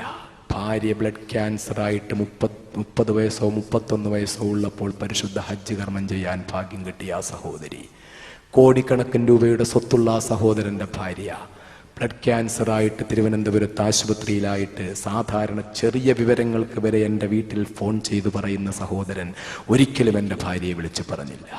പക്ഷേ ഒരു ദിവസം രാവിലെ ഫോൺ ചെയ്തിട്ട് പറഞ്ഞു, എൻ്റെ ഭാര്യയ്ക്ക് കുറച്ച് ബ്ലഡ് വേണം, തിരുവനന്തപുരത്ത് ആരെങ്കിലും പരിചയക്കാരുണ്ടെങ്കിൽ ഒന്ന് വിളിച്ചു പറയുമോ ബ്ലഡ് തരാൻ വേണ്ടിയിട്ടെന്ന് ചോദിച്ചപ്പോഴാണ് ഭാര്യ ചോദിക്കുന്നത്, എന്തു പറ്റി എന്ന് ചോദിച്ചപ്പോൾ ബ്ലഡ് ക്യാൻസറായിട്ട് ഹോസ്പിറ്റലിലാണെന്ന് പറയുന്നു. എന്തേ ഇതുവരെ പറഞ്ഞില്ല എന്ന് ചോദിച്ചപ്പോൾ അള്ളാഹു ഒരു പരീക്ഷണം തന്നു, ഞാനത് എന്തിനാ എല്ലാവരോടും പറഞ്ഞുകൊണ്ട് നടക്കുന്നതെന്നുള്ളത് കൊണ്ട് ഞാനത് രഹസ്യമായി സൂക്ഷിക്കുകയായിരുന്നു. റബ്ബ് തന്ന ഒരു പരീക്ഷണമല്ലേ, അതുകൊണ്ട് ഞാനത് രഹസ്യമായി സൂക്ഷിക്കുകയാണ്. പരീക്ഷണം മുത്താണ്, നിധിയാണെന്ന് ഹദീസ് ഉണ്ടല്ലോ, അതുകൊണ്ട് ഞാനതൊരു നിധി പോലെ സൂക്ഷിക്കുകയായിരുന്നു, ആരോടും പറഞ്ഞില്ല. അവസാനം ബ്ലഡ് കൊടുത്തു. ഇപ്പോൾ ഇവിടെ ഈ പരിപാടി സംഘടിപ്പിച്ചിട്ടുള്ള അൻവാർ വെൽഫെയർ അസോസിയേഷൻ എന്ന സംഘടനയ്ക്ക് തിരുവനന്തപുരത്ത് നേതൃത്വം കൊടുത്തുകൊണ്ടിരിക്കുന്ന ഹാഷിം എന്ന സഹോദരന്റെ നേതൃത്വത്തിൽ കുറച്ച് ചെറുപ്പക്കാർ പോയി ബ്ലഡ് കൊടുത്തു. എന്നിട്ട് ആ സഹോദരിക്ക് അവസാനം അസുഖം മൂർച്ഛിച്ചു. മജ്ജ മാറ്റിവെക്കൽ ശസ്ത്രക്രിയയ്ക്ക് വേണ്ടി വെല്ലൂർ ഹോസ്പിറ്റലിലേക്ക് മാറ്റി. വെല്ലൂർ ഹോസ്പിറ്റലിൽ പോയി അന്നത്തെ ഏകദേശം 8 ലക്ഷത്തോളം രൂപ ചെലവാക്കിയിട്ട് മജ്ജ മാറ്റിവെക്കൽ ശസ്ത്രക്രിയ നടത്തി. പക്ഷേ ആ സഹോദരി ആ മജ്ജ മാറ്റിവെക്കൽ ശസ്ത്രക്രിയയിലും വിജയിച്ചില്ല. മരണത്തെപ്പറ്റി എന്നോട് ആ സഹോദരൻ പറയുന്നു, ഞാൻ ആ സ്ത്രീ മരിച്ച വിവരമറിഞ്ഞ് പിന്നീട് ഞാൻ ആ സഹോദരനോട് സംസാരിക്കുമ്പോൾ ഞാൻ വളരെ കണ്ണീരോടെ പറഞ്ഞപ്പോൾ അയാൾക്കും വേദനയും വിഷമവും ഉണ്ടെങ്കിലും അയാൾ പറയുന്നു, ഉസ്താദേ അൽഹംദുലില്ലാഹ്, ഈ പരീക്ഷണത്തിന് അള്ളാഹു എന്നെ തന്നെ തിരഞ്ഞെടുത്തല്ലോ. 31 വയസ്സായപ്പോൾ എൻ്റെ ഭാര്യയെ കൊണ്ട് ഹജ്ജ് ചെയ്യിപ്പിച്ചതാ. എൻ്റെ ഭാര്യയും ഞാനും എത്രയോ ഞങ്ങൾക്ക് കഴിയുന്ന പോലെ ധർമ്മം ചെയ്തതാ, ഒരുപാട് നല്ല കാര്യങ്ങൾ ചെയ്തതാ. പക്ഷേ അല്ലാഹു തആല പരീക്ഷണത്തിൽ എന്നെ തന്നെ തിരഞ്ഞെടുത്തു. എൻ്റെ ഭാര്യ മരിച്ചതിൽ, എൻ്റെ ഭാര്യ വേർപെട്ടതിൽ എനിക്ക് ദുഃഖമുണ്ടെങ്കിലും എനിക്ക് സന്തോഷമുണ്ട് ഉസ്താദേ. വെല്ലൂർ മെഡിക്കൽ കോളേജിൻ്റെ മജ്ജ മാറ്റിവെക്കൽ ശസ്ത്രക്രിയ കഴിഞ്ഞതിന് ശേഷം ഇൻറ്റൻസീവ് കെയർ യൂണിറ്റിൽ ഇട്ടിരിക്കുമ്പോൾ ഡോക്ടർമാർ എന്നെ വിളിച്ചിട്ട് പറഞ്ഞു, ഭാര്യ രക്ഷപ്പെടുമെന്ന് തോന്നുന്നില്ല എന്ന് പറഞ്ഞു. ഞാനൊന്ന് കണ്ടോട്ടെ എന്ന് ചോദിച്ചപ്പോൾ ICUവിൻ്റെ മുമ്പിൽ നിന്ന് എന്നെ അകത്തേക്ക് കടത്തിവിട്ടു. ഞാൻ എൻ്റെ ഭാര്യയുടെ അടുക്കൽ ചെല്ലുമ്പോൾ അവർക്ക് ഓർമ്മയുണ്ട്, ബോധമുണ്ട്. ഞാൻ അവരുടെ കയ്യിൽ പിടിച്ചുകൊണ്ട് പറഞ്ഞു, ഇത്രയും ജീവിതമേ അള്ളാഹു നമുക്ക് വിധിച്ചതെന്നാണ് ഞാൻ വിശ്വസിക്കുന്നത്. നമ്മുടെ റൂഹ്, നിന്റെ റൂഹ് വേർപെടാൻ പോകുന്നു എന്നാണ് ഡോക്ടർമാർ പറയുന്നത്. അതുകൊണ്ട് നീ ഉറക്കെ കലിമ ചൊല്ലിക്കോ, എന്നിൽ നിന്ന് എന്തെങ്കിലും വിഷമങ്ങൾ ഉണ്ടായിട്ടുണ്ടെങ്കിൽ നീ പൊരുത്തപ്പെട്ടോളൂ എന്ന് പറഞ്ഞ് ഞാൻ കയ്യിൽ പിടിച്ചിട്ട് സലാം പറഞ്ഞിട്ട് പോരുമ്പോൾ എൻ്റെ ഭാര്യ ഉറക്കെ കലിമ ചൊല്ലുന്നത് കേട്ടുകൊണ്ടാണ് ഞാൻ ICUവിൽ നിന്ന് പുറത്തേക്ക് ഇറങ്ങി വന്നത്. എന്നിട്ട് ഞാൻ ICUവിൻ്റെ മുമ്പിൽ തന്നെ കയ്യിലിരുന്ന മുസല്ല വിരിച്ചിട്ട് ഞാൻ 2 റക്അത്ത് നിസ്കരിച്ചു ഉസ്താദേ. എന്നിട്ട് റബ്ബിനോട് ഞാൻ പൊട്ടിക്കറിഞ്ഞു ദുആ ചെയ്തു, അല്ലാഹുവേ, എൻ്റെ ഭാര്യയ്ക്ക് നീ ആയുസ് നിശ്ചയിച്ചിട്ടില്ലെങ്കിൽ ഇനി എൻ്റെ ഭാര്യയെ വേദനയും വിഷമവും സഹിപ്പിക്കാതെ നീ വേഗം മരിപ്പിക്കണമല്ല. അതല്ല, നീ ആയുസ് നീട്ടിക്കൊടുക്കുന്നുണ്ട് എങ്കിൽ എൻ്റെ ഭാര്യയ്ക്ക് നീ സമാധാനം കൊടുക്കണം റബ്ബേ എന്ന് ഞാൻ പൊട്ടിക്കറിഞ്ഞു ദുആ ചെയ്തു. ദുആ ചെയ്തുകൊണ്ടിരിക്കുമ്പോൾ ഉറക്കം ഞാൻ ICUവിൽ നിന്ന് പുറത്ത് കേൾക്കുന്നു, ലാ ഇലാഹ ഇല്ലല്ലാഹ് എന്ന് പറയുന്നത് കേൾക്കുന്നു. ഞാൻ ചാടി എണീറ്റപ്പോൾ അവിടെ നിന്ന് നേഴ്സ് വന്ന് എൻ്റെ അടുത്ത് വന്നിട്ട് പറഞ്ഞു, നിങ്ങളുടെ ഭാര്യ മരിച്ചു കഴിഞ്ഞു എന്ന് പറഞ്ഞു. ഇത് പറഞ്ഞിട്ട് ആ പ്രിയപ്പെട്ട സഹോദരൻ എന്നോട് പറയുന്നു, അല്ലാഹു തആല ഈ പരീക്ഷണത്തിന് എന്നെ തന്നെ തിരഞ്ഞെടുത്തല്ലോ ഉസ്താദേ. എനിക്ക് എൻ്റെ ഭാര്യ മരിച്ചതിൽ വേദനയുണ്ടെങ്കിലും എത്ര വേദനയെന്നറിയോ? ജയിലിൽ നിന്ന് ഞാൻ ഇറങ്ങിയതിന് ശേഷമുള്ള വിശുദ്ധ റമളാനിൽ ഞാൻ ഇപ്പോൾ ഇടയ്ക്ക് ആശുപത്രി ചികിത്സയിൽ നിന്ന് തിരിച്ചു പുറത്തു വരേണ്ടി വന്ന, ആശുപത്രി ചികിത്സ മതിയാക്കാതെ ഞാൻ വന്ന കോഴിക്കോട് മുക്കത്ത് ഹൈ ലൈഫ് ഹോസ്പിറ്റലിൽ ചികിത്സ കഴിഞ്ഞതിൻ്റെ അങ്ങേ വിശുദ്ധ റമളാനിൽ ഞാൻ ജയിലിൽ നിന്നിറങ്ങിയ ആദ്യത്തെ റമളാനിൽ റമദാനില് ഞാൻ പരിശുദ്ധമായ ഹജ്ജിന് പോകുന്നതിന് മുമ്പ് ഞാൻ UAE സന്ദർശിക്കാൻ പോകുന്നതിന്റെ തലേ ദിവസം എൻ്റെ ഭാര്യയും മക്കളുമായിട്ട് ഞാൻ ആ സഹോദരന്റെ വീട്ടിൽ ആ നോമ്പ് തുറക്കാൻ പോയത്. മഗ്‌രിബിന് മുമ്പ് ആ ഖബറിന്റെ അടുക്കലേക്ക് എന്നെ കൂട്ടിക്കൊണ്ടു പോകുമ്പോൾ ആ പൊന്നുമോന്റെ നേരത്തെ ഞാൻ പറഞ്ഞ കയ്യും കാലും ഇങ്ങനെയായ ആ മകൻ പതുക്കെ പതുക്കെ നടക്കാവുന്ന അവസ്ഥയിൽ അല്ലാഹു തആല അവന്റെ രോഗം മാറ്റിക്കൊടുത്തു. ആ മനുഷ്യന്റെ ഈമാന്റെ ശക്തി കൊണ്ട് ആ കുഞ്ഞുമായിട്ട് എന്നെക്കാളി മുമ്പേ ഞാൻ വണ്ടിയിലിരുന്ന് വീൽ ചെയറിൽ എന്നെ പൊക്കിക്കൊണ്ട് പോകുമ്പോ ഓടി ഖബറിന്റെ അടുക്കലേക്ക് പോവുകയാ. എത്രയാണ് ആ ഭാര്യയുമായിട്ടുള്ള ആത്മബന്ധം എന്നറിയോ? ആ ഖബറിന്റെ അടുക്കൽ ചെന്നിട്ട് കുഞ്ഞിനെയും കൊണ്ടുവന്നിട്ട് പറയാണ്, ഡേ നീ കണ്ടോ ആരാ വന്നതെന്ന് നോക്ക്, മഅ്ദനി ഉസ്താദ് ദേ വന്നിരിക്കുന്നു നിന്റെ അടുക്കലേക്ക് വന്നിരിക്കുന്നു. ഖബറിന്റെ അടുക്കൽ വന്നിട്ട് പറയുകയാ. ദുആ ചെയ്യുമ്പോൾ പൊട്ടിക്കരഞ്ഞ ആമീൻ പറച്ച ആ സഹോദരൻ തിരിഞ്ഞു ഞാൻ വരുമ്പോൾ മോന്റെ അടുക്ക് പറയുന്നു, ഉമ്മാക്ക് സലാം പറ മോനെ, നാളെ വൈകിട്ട് വരാന്ന് പറ മോനെ. ഇത് കേട്ടാൽ നിങ്ങൾക്ക് തോന്നും വട്ടാണെന്ന്. അല്ല, അത് സ്നേഹത്തിന്റെ, ഇഷ്ടത്തിന്റെ, പ്രേമത്തിന്റെ ലഹരിയാണ്. ആ ബന്ധത്തിന്റെ ഊഷ്മളതയാണ്, ആ വിശ്വാസത്തിന്റെ ശക്തിയാണ്, ആ തഖ്വയുടെ ഉഷ്ണമാണ്, ആ ഈമാന്റെ ചൂടാണ്, ആ കൽബുകൾ തമ്മിലുള്ള ബന്ധമാണ്. പറയാണ്, ഞാൻ നാളെ വരാന്ന് പറമോനെ എന്ന് പറഞ്ഞിട്ടാണ് സലാം പറഞ്ഞിട്ട് അവിടുന്ന് പോകുന്നത്. അത്രത്തോളം ആ ഖബറിൽ കിടക്കുന്ന ആളുമായി ബന്ധമുള്ള ആ സഹോദരൻ പറയുന്നു, അള്ളാഹു എനിക്ക് തന്ന പരീക്ഷണമാണ്, എന്നെ തന്നെ അള്ളാഹു അതിന് തിരഞ്ഞെടുത്തല്ലോ. ഇതാണ് മഹാനായ അഷ്റഫുൽ ഖൽഖ് മുഹമ്മദ് മുസ്തഫ സല്ലല്ലാഹു അലൈഹി വസല്ലം തങ്ങൾ പറഞ്ഞ പരീക്ഷണത്തിന്റെ ആദ്യഘട്ടം. അള്ളാഹുവിന്റെ ഹബീബ് പറയുന്നു, രണ്ടാമത് പരീക്ഷണം. രണ്ടാമത്തെ തലം ഏതാണെന്നറിയുമോ? ഒരു പരീക്ഷണം ഉണ്ടാകുമ്പോൾ അൽഹംദുലില്ലാഹ് അള്ളാഹു പരീക്ഷിക്കുന്നു, എന്നെ തെരഞ്ഞെടുത്തല്ലോ എന്നുള്ള സന്തോഷമില്ല. പക്ഷേ പടച്ചവൻ തന്നതാണല്ലോ, ഞാനിത് സഹിക്കുന്നു. റബ്ബ് തന്നത് സഹിക്കാതെ എന്ത് ചെയ്യാൻ പറ്റും? ഞാനിതിൽ അക്ഷമനായിട്ട് കാര്യമില്ല, ഞാൻ ക്ഷമിക്കാതിരുന്നിട്ട് കാര്യമില്ല, ഞാൻ ക്ഷമിക്കുക തന്നെ. ഇത് ഈമാന്റെ ഒരു ഭാഗമാണ്.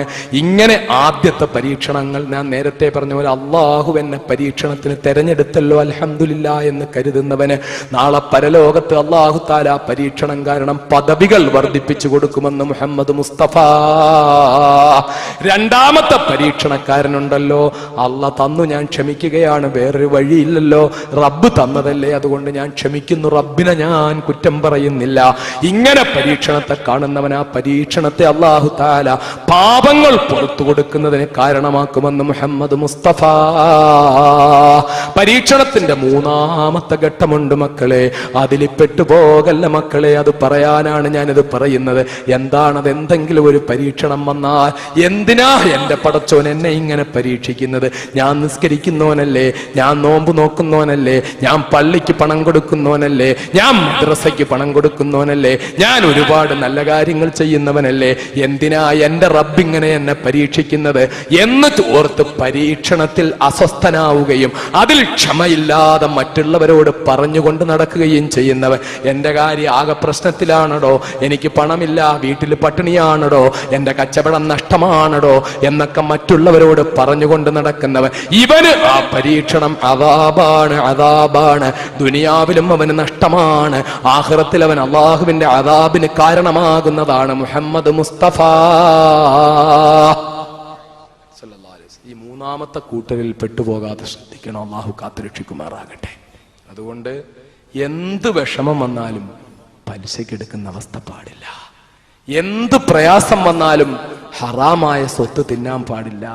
എന്ത് പ്രയാസം വന്നാലും എന്റെ പ്രിയപ്പെട്ട സഹോദരിമാർ, ഈ ശബ്ദം കേൾക്കുന്ന ഉമ്മമാര്, പെങ്ങന്മാര്, പലിശയ്ക്ക് പണമെടുക്കാൻ പാടില്ല. സ്വർണം പണയം വെച്ച് പലിശയ്ക്ക് പണമെടുക്കാൻ പാടില്ല. ഏത് പ്രതിസന്ധി ഉണ്ടായി, മോന് ഗൾഫിൽ പോകാൻ ടിക്കറ്റിന് പൈസയില്ല, അവിടെ ചെന്നിട്ട് ആദ്യത്തെ ശമ്പളം അങ്ങ് വരുമല്ലോ, ഈ സ്വർണം ഒന്ന് 3 മാസത്തേക്ക് പണയം വെച്ചിട്ട് പൈസ എടുത്തിട്ട് ആകാമെന്ന് കരുതിയാൽ അത് ഹറാമാണ്. ഏത് പ്രതിസന്ധിയിലും ലോൺ എടുത്തിട്ട് വീട് വെക്കുകയും ലോൺ എടുത്തിട്ട് കച്ചവടം നടത്തുകയും ചെയ്യുന്നത് ഹറാമാണ്. ആ ഉറച്ച ബോധ്യം പലിശ സ്വന്തം മാതാവിനോട് വ്യഭിചരിക്കുന്നതിനേക്കാളും തെറ്റാണെന്ന് പഠിപ്പിച്ച മുഹമ്മദ് മുസ്തഫ.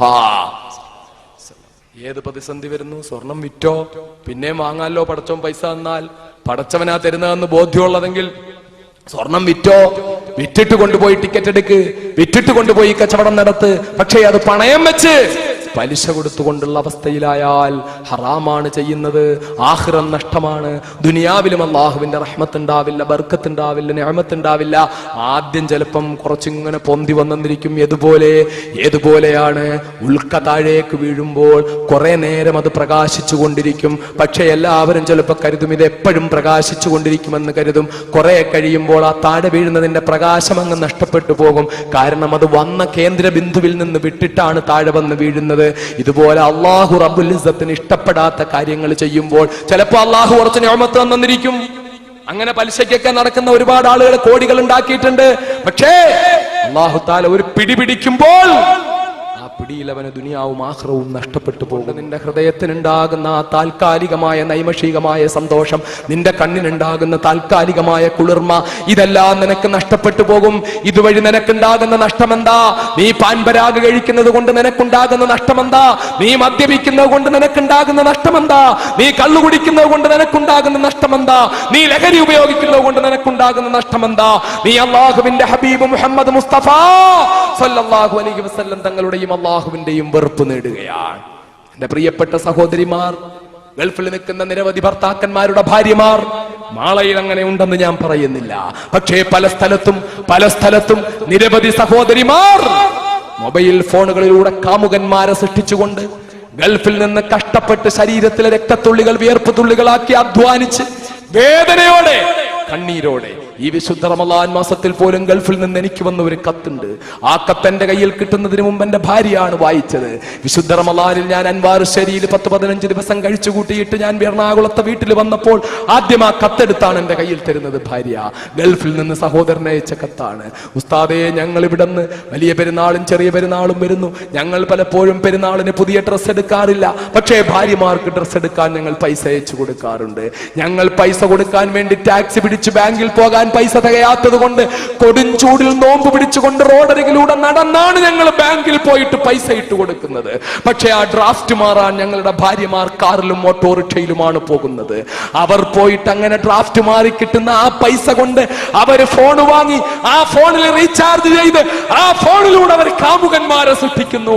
എന്റെ പ്രിയപ്പെട്ട സുഹൃത്തിന്റെ ഭാര്യ അടുത്ത സമയത്ത് മറ്റൊരുത്തന്റെ കൂടെ ഒളിച്ചോടിപ്പോയി എന്നതിന്റെ വേദന കൊണ്ട് ഞാൻ ഇത് എഴുതുകയാണ് എന്ന് എന്റെ പ്രിയപ്പെട്ട സഹോദരിമാര് ചിന്തിക്കണം. എന്റെ പ്രിയപ്പെട്ട പെങ്ങന്മാര് ചിന്തിക്കണം. എത്ര വേദനാജനകമായ ദുരവസ്ഥയാണിത്. അറബി മണ്ണിന്റെ ഭീകരതയിൽ കിടന്ന് കണ്ണുനീരൊഴുക്കി കഷ്ടപ്പെട്ട് വേദനയോടെ തന്റെ രക്തത്തുള്ളികൾ വിയർപ്പ് തുള്ളികളാക്കി എല്ലുമുറിഞ്ഞ് പണിയെടുത്തിട്ട് വിശുദ്ധ റമളാന്റെ പകലുകളിൽ പോലും പണിയെടുത്തിട്ട് കിട്ടുന്ന ദിർഹമിന്റെ, ദീനാറിന്റെ, റിയാലിന്റെ തുട്ടുകൾ, ഒരു നല്ല ഭക്ഷണം പോലും കഴിക്കാതെ, നല്ല വസ്ത്രം പോലും ധരിക്കാതെ, നല്ലൊരു റൂമിൽ താമസിക്കാതെ അത് സമാഹരിച്ചിട്ട് ഭാര്യയ്ക്കും മക്കൾക്കും വിട്ടുതരുന്ന പ്രിയപ്പെട്ട ഭർത്താക്കന്മാരുടെ ഭാര്യമാർ ചെയ്യേണ്ടത് നമസ്കാരപ്പായയിലിരുന്ന് ദിക്ർ ചൊല്ലി നിസ്കരിച്ച് അവർക്ക് വേണ്ടി ദുആ ചെയ്യുന്നതിന് പകരം മൊബൈൽ ഫോണുകളിൽ അവർ തരുന്ന പൈസ കൊണ്ട് റീചാർജ് ചെയ്തിട്ട് കാമുകന്മാരെ സൃഷ്ടിക്കുകയാണോ ചെയ്യേണ്ടത്? അടുത്ത സമയത്ത് വിശുദ്ധ റമളാനില് അൻവാർ ശരീര നടന്ന സമ്മേളനത്തിൽ 27 രാവിലെ ഞാൻ ഈ വിഷയത്തെപ്പറ്റി പ്രസംഗിച്ചിട്ട് 2 ദിവസം കഴിഞ്ഞപ്പോൾ ഒരു ദിവസം രാത്രിയിൽ എനിക്കൊരു ഫോൺ വരുന്നു. സാധാരണ ഞാൻ പലപ്പോഴും പറയാറുള്ളത് പോലെ അടുത്ത സമയത്ത് എനിക്ക് വരുന്ന ഫോണ് ഒരു നിലയിലും ഞാൻ എടുക്കാറില്ല. എനിക്ക് നമ്പർ മാത്രമേ ഉള്ളൂവെങ്കിൽ ഞാൻ എടുക്കില്ല. എത്ര പ്രാവശ്യം വന്നാലും ഞാൻ എടുക്കില്ല. പക്ഷേ ചിലർ വളരെ വേദനയോടെ മെസ്സേജ് അയച്ചിട്ട് ഇതൊന്ന് എടുക്കണം, വളരെ അത്യാവശ്യമായ ഒരു കാര്യം പറയാനാണെന്നൊക്കെ പറഞ്ഞ് മെസ്സേജ് വിടുമ്പോൾ മനുഷ്യനാണെന്നുള്ളത് കൊണ്ട് ഞാൻ ചിലപ്പോൾ അത് എടുത്തു പോകും. ഞാൻ എടുക്കാതിരിക്കുന്നത് ആരോടുള്ള വിദ്വേഷം കൊണ്ടല്ല, ഈ ഫോണ് പറഞ്ഞിട്ടാണല്ലോ ഈ കളിയൊക്കെ നടത്തുന്നത്. ഈ കയ്യിൽ വെച്ചിരിക്കുന്ന ക്രിമിനലുകളെ കൊണ്ട്, ഇവര് കയ്യിൽ വെച്ചിരിക്കുന്ന ആളുകളാണല്ലോ ഇവരൊക്കെ. അവരെ കൊണ്ട് എവിടെങ്കിലും നിന്നൊന്ന് വിളിപ്പിച്ച് 5 മിനിറ്റ് സംസാരിപ്പിച്ചിട്ട് അതെനിക്കെതിരെ രേഖയാക്കാൻ ഒരു ബുദ്ധിമുട്ടും ഇല്ലല്ലോ. അതുകൊണ്ട് തന്നെയാ ഞാൻ ഫോൺ എടുക്കാത്തത്, കുതന്ത്രങ്ങൾക്ക് വഴങ്ങിപ്പോകരുതെന്നതുകൊണ്ട്. അങ്ങനെ ഒരു ദിവസം രാത്രിയിൽ റമളാനിൽ ഞാൻ നിസ്കരിച്ചിട്ട് 27 രാവിന് ശേഷമുള്ള ഒരു ദിവസം ഉറങ്ങാതിരിക്കുമ്പോൾ അർദ്ധരാത്രിയുടെ സമയത്ത് ഇങ്ങനെ നിരന്തരമായ ഒരു ഫോൺ വന്നുകൊണ്ടിരിക്കുകയാണ്. എടുക്കാതിരുന്നപ്പോൾ ആ ഫോൺ വന്ന ഞാനൊരു സഹോദരിയാണ്, എനിക്കൊരു സംശയം പരിശോധിക്കാനും ഒരു വേദന പറയാനുമാണ്. ഈ ഫോൺ എടുക്കണം എന്ന് പറഞ്ഞിട്ട് വീണ്ടും 3-4 വട്ടം വന്നപ്പോൾ ഞാൻ ആ ഫോൺ എടുത്തു. ആ ഫോൺ എടുത്തപ്പോൾ ആ സഹോദരി എന്താ പറഞ്ഞതെന്നറിയുമോ? അത്ഭുതകരമായ കാര്യമാണ്. ഞാൻ 5 നേരം നിസ്കരിക്കുന്ന സ്ത്രീയാണ്, ഞാൻ 30 ദിവസം റമളാനിലെ നോമ്പ് പിടിക്കുന്ന സ്ത്രീയാണ്, വിശുദ്ധ ഖുർആൻ ഓതുന്ന സ്ത്രീയാണ്. ഞാനിപ്പോൾ ഒരു കുടുക്കിൽപ്പെട്ടിട്ടുണ്ട്. എന്താണെന്നറിയോ? ഒരു ചെറുപ്പക്കാരൻ എന്നെ വിടുന്നില്ല. അവൻ നിരന്തരമായി എന്നെ ഫോൺ ചെയ്യുകയാണ്. ഞാൻ ഈ മൊബൈൽ ഫോൺ ഉപയോഗിക്കാൻ തുടങ്ങിയതിന് ശേഷമാണ് ഈ അപകടത്തിൽ ഞാൻ ചെന്ന് പെട്ടത്. നിരന്തരമായി ആദ്യം ആദ്യം എന്നെ വിളിച്ചിട്ട് എന്നോട് പറഞ്ഞുകൊണ്ടിരുന്നത് വളരെ നല്ല നല്ല കാര്യങ്ങളാ പറഞ്ഞുകൊണ്ടിരുന്നത്. അവസാനം ഇപ്പോൾ എനിക്ക് മക്കളുള്ള ഗൾഫിൽ ഭർത്താവുള്ള എന്നെ അവൻ ഭർത്താവുമായി ബന്ധം വേർപെടുത്തണം, അവൻ എന്നെ കല്യാണം കഴിക്കണമെന്ന് പറഞ്ഞ് നിർബന്ധം പിടിക്കുകയാണ്. സത്യത്തിൽ എനിക്ക് തള്ളവരിൽ നിന്ന് അരിശം തരിച്ചു കയറി. കാരണം ഇത് വിശുദ്ധ റമളാന്റെ രാത്രിയാണ്. ഞാൻ ചോദിച്ചു, നിങ്ങൾ എന്തായി പറയുന്നത്? ഭർത്താവുള്ള മക്കളുള്ള നിങ്ങൾക്ക് എങ്ങനെ ധൈര്യം വരുന്നു?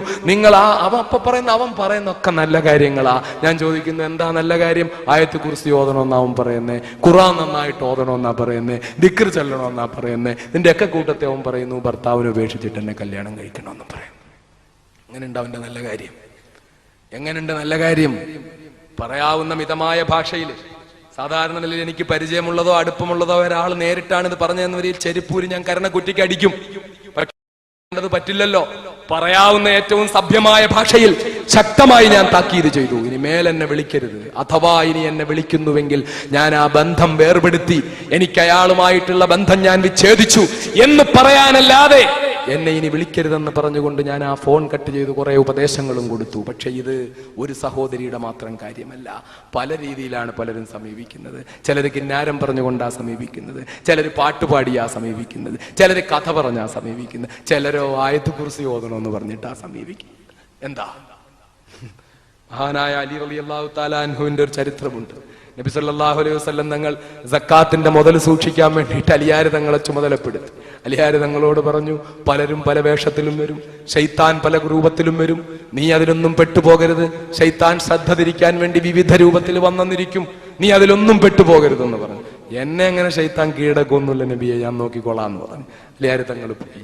പിറ്റേ ദിവസം അലിയാർ തങ്ങൾ വന്നിട്ട് ചോദിച്ചു, ശൈത്താൻ വന്നോ? ശൈത്താനൊന്നും വന്നില്ല. ഒരു തരത്തിലും നിന്റെ അടുക്ക് എത്തിയില്ലേ? ഒരു തരത്തിലും എത്തിയില്ല. ആരെങ്കിലും വന്നോ? ഒരു മഹാനായ മനുഷ്യൻ വന്നു. നല്ല ദാടി വെച്ച് തലപ്പാവ് കെട്ടി മുഖത്ത് നല്ല ചൈതന്യമുള്ള നമസ്കാരത്തിന്റെ തഴമ്പുള്ള ഈമാൻ ജ്വലിക്കുന്ന മുഖവുമായിട്ട് ഒരാൾ വന്നു. എന്നിട്ട് അയാൾ എന്താ പറഞ്ഞേ? ശൈത്താൻ അലിയെ നിന്നെ കീഴടക്കാൻ സാധ്യതയുണ്ട്, അതുകൊണ്ട് ശൈത്താൻ കീഴടക്കാതിരിക്കണമെങ്കിൽ നീ ആവർത്തിച്ച് ആയത്തുൽ കുർസി ഓതിക്കോളൂ എന്ന് എന്നോട് പറഞ്ഞു. അള്ളാഹുവിന്റെ റസൂൽ ചിരിച്ചിട്ട് പറഞ്ഞു, ആ വന്നത് ശൈത്താനായിരുന്നു അലിയെ എന്ന് പറഞ്ഞു. ആ വന്നത് ശൈത്താനായിരുന്നു. ഒരു നിലയിലും വരില്ല എന്നല്ലേ പറഞ്ഞേ, അതുകൊണ്ട് ശൈത്താൻ ഇങ്ങനെ വന്നു, അലിയനെ പറ്റിച്ചു. എന്നതുപോലെ സഹോദരിമാരെ വിവിധ രീതിയിൽ വരും, പല രൂപത്തിൽ വരും, പല കോലത്തിൽ വരും. പണ്ട് ഞാൻ ജയിലിൽ പോകുന്നതിന് മുമ്പ് ഈ തൃശ്ശൂർ ജില്ലയിൽ നിന്ന്, സ്ഥലം ഞാൻ പറയുന്നില്ല, എനിക്കൊരു വലിയ കത്ത് വന്നു. ആ കത്തിനകത്ത് എന്താ എഴുതിയിരിക്കുന്നതെന്നറിയോ? ഞാൻ എന്റെ കൂട്ടുകാരിക്ക് വേണ്ടിയായി കത്തെഴുതുന്നത്. ഞാൻ മന്ത്രവാദം നടത്തുന്ന ഒരു തങ്ങളുടെ അടുക്കൽ എന്റെ കൂട്ടുകാരി പോയി. ആ കൂട്ടുകാരി ആ തങ്ങളുമായിട്ട് അങ്ങ് അടുപ്പമായി. അവസാനം ഗൾഫിൽ ഭർത്താവുള്ള ആ സഹോദരിയെ ആ തങ്ങൾ എന്ന് പേരുള്ള, തങ്ങളാണെന്നൊന്നും എനിക്കറിയില്ല, തങ്ങളെന്ന സ്ത്രീ പറയുന്നതാണ്, വിവിധ രീതികളിൽ ആകർഷിച്ച അവസാനം അവർ തമ്മിൽ അങ്ങ് അടുപ്പമായി. ഭർത്താവും ഭാര്യയും തമ്മിലുള്ള ബന്ധമൊക്കെ പോയി. ഇപ്പൊ അവര് തമ്മിലാണ് ജീവിതം എന്ന് പറഞ്ഞുകൊണ്ട് എനിക്ക് കത്തെഴുതി. ഞാൻ ജയിലിൽ പോകുന്നതിന് മുമ്പുള്ള അനുഭവമാണ്. ഞാൻ എന്റെ ഭാര്യയുടെ അടുക്കല കത്തെടുത്ത് കൊടുത്ത് വായിച്ചു. എന്നിട്ട് ഞാൻ ചോദിച്ചു, നിനക്കെന്ത് തോന്നുന്നു എന്ന് ചോദിച്ചു.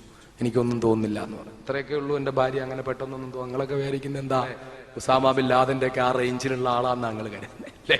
ഈ പർദ്ദയൊക്കെ ഇട്ടുകൊണ്ട് ജയിലിലേക്ക് ഇങ്ങനെ പോകുന്നതൊക്കെ മനോരമയിൽ കാണുമ്പം ആള് വളരെ പാവമാണ്, വെറും പാവമാണ്. ഞാൻ ജയിലിൽ പോയോണ്ട് മാത്രം പുറത്തിറങ്ങേണ്ടി വന്ന ഒരു സ്ത്രീയാണ്. അതിനു മുമ്പ് ഒരു ഫോൺ പോലും അറ്റൻഡ് ചെയ്ത് പരിചയമില്ലാത്ത ആളാണ്. പക്ഷെ അള്ളാഹു താല ഖൽബിന് ശക്തി കൊടുത്തു. അത് ചെറിയ കാര്യമല്ല. അള്ളാഹു താല അതെന്നും നിലനിർത്തുമാറാകട്ടെ, നമുക്ക് എല്ലാവർക്കും പഠിച്ചവനെ തരുമാറാകട്ടെ. അപ്പോ ഞാൻ ചോദിച്ചു, എന്ത് മനസ്സിലായി? ഒന്നും മനസ്സിലായില്ല. ഞാൻ പറഞ്ഞു, ഈ കത്തെഴുതിയിരിക്കുന്ന ആള് തന്നെയാണ് പ്രതി. കൂട്ടുകാരി എന്ന് വെറുതെ പറയുകയാണ്, ഇവള് തന്നെയാണ് പ്രതി. എന്നിട്ട് ഞാൻ തിരിച്ചൊരു കത്തെഴുതി. ഞാൻ പറഞ്ഞു, പ്രതി അവര് തന്നെയാണ്. അങ്ങനെ ഞാൻ കത്ത് കൊടുത്തു വിട്ടു. ഞാനൊരു കത്തെഴുതി, കത്ത് കൊടുത്തുവിടൽ, ഒരു കത്ത് മറുപടി എഴുതി. നിങ്ങൾ തന്നെയാണ് ഈ കേസിലെ പ്രതി. നിങ്ങൾ അള്ളാഹുവിനെ ഭയക്കുക. നിങ്ങൾ വെറുതെ പച്ചക്കള്ളങ്ങൾ പറഞ്ഞുകൊണ്ട് ഇങ്ങനെ എഴുതരുത്. റബ്ബിന്റെ മുമ്പിൽ നിങ്ങൾ കുറ്റക്കാരിയാണ്, നിങ്ങളാണ് പ്രതി. അവസാനം അവർ വീണ്ടും മറുപടി എഴുതി, അതെ എനിക്ക് അബദ്ധം പറ്റിപ്പോയി, ഞാൻ തന്നെ ആ പ്രതി, ഞാനൊരു കുടുക്കിലകപ്പെട്ടു, ഉസ്താദിന്റെ എന്തെങ്കിലും ഒരു ഉപദേശം കേൾക്കാൻ വേണ്ടിയാണ് ഞാൻ ഇങ്ങനെ കത്ത് കൊടുത്തു വിട്ടത്, കത്തയച്ചത്. ചുരുക്കത്തിൽ ഇങ്ങനെ പല രീതിയിലും പല കോലത്തിലും വരും. എന്റെ പ്രിയപ്പെട്ട ഉമ്മമാർ, എന്റെ പ്രിയപ്പെട്ട സഹോദരിമാർ, നിങ്ങളുടെ കണ്ണിനെ സൂക്ഷിക്കണം, നിങ്ങളുടെ കാതിനെ സൂക്ഷിക്കണം, നിങ്ങളുടെ നാവിനെ സൂക്ഷിക്കണം. നിങ്ങൾ മൊബൈൽ ഫോണുകൾ തെറ്റായ കാര്യത്തിന് വേണ്ടി ഉപയോഗിക്കരുത്. കാമുകന്മാരെ സൃഷ്ടിക്കാൻ വേണ്ടി ഉപയോഗിക്കരുത്. ഗൾഫ് നാടുകളിൽ അധ്വാനിച്ച് കിട്ടുന്ന നാണയത്തുട്ടുകൾ നിങ്ങൾ കഴിച്ചു തന്നിട്ട് അവിടെ പട്ടിണി കിടക്കുന്ന നിങ്ങളുടെ ഭർത്താക്കന്മാരെ നിങ്ങൾ വഞ്ചിക്കരുത്. എന്റെ പ്രിയപ്പെട്ട സഹോദരന്മാർ, പലിശയുമായി ബന്ധപ്പെട്ടു പോകരുത്. എന്റെ പ്രിയപ്പെട്ട യുവാക്കന്മാർ, തിയേറ്ററുകളിൽ പോയി നിങ്ങളോട് പള്ളിയിൽ പോയിട്ട് 3 മണിക്കൂർ ഇഅ്തികാഫ് ഇരിക്കാൻ പറഞ്ഞാൽ ഈ ഇരിക്കുന്ന എത്ര ചെറുപ്പക്കാർ പള്ളിയിൽ പോയി ഇഅ്തികാഫിരിക്കാനും വിശുദ്ധ ഖുർആൻ പാരായണം ചെയ്യാനും തയ്യാറാകുമെന്ന് ചിന്തിക്കണം. എന്റെ പ്രിയപ്പെട്ട ചെറുപ്പക്കാർ സിനിമാ തിയേറ്ററുകളിലേക്ക് പോകുന്നതിനൊരു മടിയുമില്ല. അതുകൊണ്ട് ഞാൻ എന്റെ പ്രിയപ്പെട്ട സഹോദരങ്ങളോട് പറയുകയാ, എന്റെ പ്രിയപ്പെട്ട അനുജന്മാരോട് പറയുകയാ, അല്ലാഹു റബ്ബുൽ ഇസ്സത്തിനെ ഭയന്നുകൊള്ളുക മക്കളെ. ഏത് നിമിഷമാണ് മരണം സംഭവിക്കുന്നതെന്നറിയില്ല. മഹാനായ അഷ്റഫുൽ ഖൽഖ് മുഹമ്മദ് മുസ്തഫ സല്ലല്ലാഹു അലൈഹി വസല്ലം തങ്ങളെ പരലോകത്ത് വെച്ച് അള്ളാഹുവിന്റെ ഹബീബിന്റെ ശഫാഅത്ത് കിട്ടണോ, അള്ളാഹുവിന്റെ റസൂലിന്റെ തിരുമുഖം കാണണോ, ഈ ദുനിയാവിൽ വെച്ച് മഹാനായ ഹബീബായ നബി മുഹമ്മദ് മുസ്തഫ സല്ലല്ലാഹു അലൈഹി വസല്ലം തങ്ങളുടെ തിരുദർശനം ഉണ്ടാകണമോ? മഹാന്മാരായ അള്ളാഹുവിന്റെ ഔലിയാക്കളും ആരിഫീങ്ങളും പറയുന്ന ഒരു കാര്യമുണ്ട്, ഒരു സത്യവിശ്വാസിയാണ് നീ എങ്കിൽ നിനക്ക് മരിക്കുന്നതിന് മുമ്പ് ജീവിതത്തിൽ ഒരു വട്ടമെങ്കിലും അള്ളാഹുവിന്റെ ഹബീബ് മുഹമ്മദ് മുസ്തഫ സല്ലല്ലാഹു അലൈഹി വസല്ലം തങ്ങളെ കാണാൻ പറ്റുമെന്ന് പറയുന്ന കാര്യമുണ്ട്. ആ റസൂലുള്ളാഹിനെ കാണാനുള്ള ഭാഗ്യം നിനക്ക് കിട്ടണോ, അള്ളാഹുവിന്റെ റസൂലിന്റെ തിരുമുഖം കാണണോ, ആ നെറ്റിത്തടത്തിന്റെ പ്രകാശം കാണണോ, ആ ചുണ്ടിന്റെ സുഗന്ധം ആസ്വദിക്കണോ, ആ മുഖത്തിന്റെ വെളിച്ചം നിന്റെ ഹൃദയങ്ങളിലേക്ക് കടക്കണോ, അള്ളാഹുവിന്റെ ഹബീബിന്റെ തിരുദർശനം നിനക്കുണ്ടാകണമോ? എന്റെ പ്രിയപ്പെട്ട മുസ്ലിം ചെറുപ്പക്കാരാ, നീ 5 വഖ്ത് നമസ്കരിച്ചു കൊള്ളുക, നീ ഹറാമായ പ്രവൃത്തികളിൽ നിന്ന് മാറിക്കൊള്ളുക, നീ സിനിമാ തിയേറ്ററുകളിൽ നിന്ന് മാറിക്കൊള്ളുക, നീ നാടകശാലകളിൽ നിന്ന് മാറിക്കൊള്ളുക, നീ റിയാലിറ്റി ഷോയിൽ നിന്ന് മാറിക്കൊള്ളുക, നീ ഓരോ വ്യക്തിഗത കാഴ്ചകളിൽ നിന്നും മാറിക്കൊള്ളുക. എന്റെ പ്രിയപ്പെട്ട സഹോദരി, നിന്റെ ചുണ്ട് അല്ലാഹുവിന്റെ ഹബീബ് മുഹമ്മദ് മുസ്തഫ സല്ലല്ലാഹു അലൈഹി വസല്ലം തങ്ങളുടെ പേരിൽ സ്വലാത്ത് ചൊല്ലിക്കൊള്ളുക.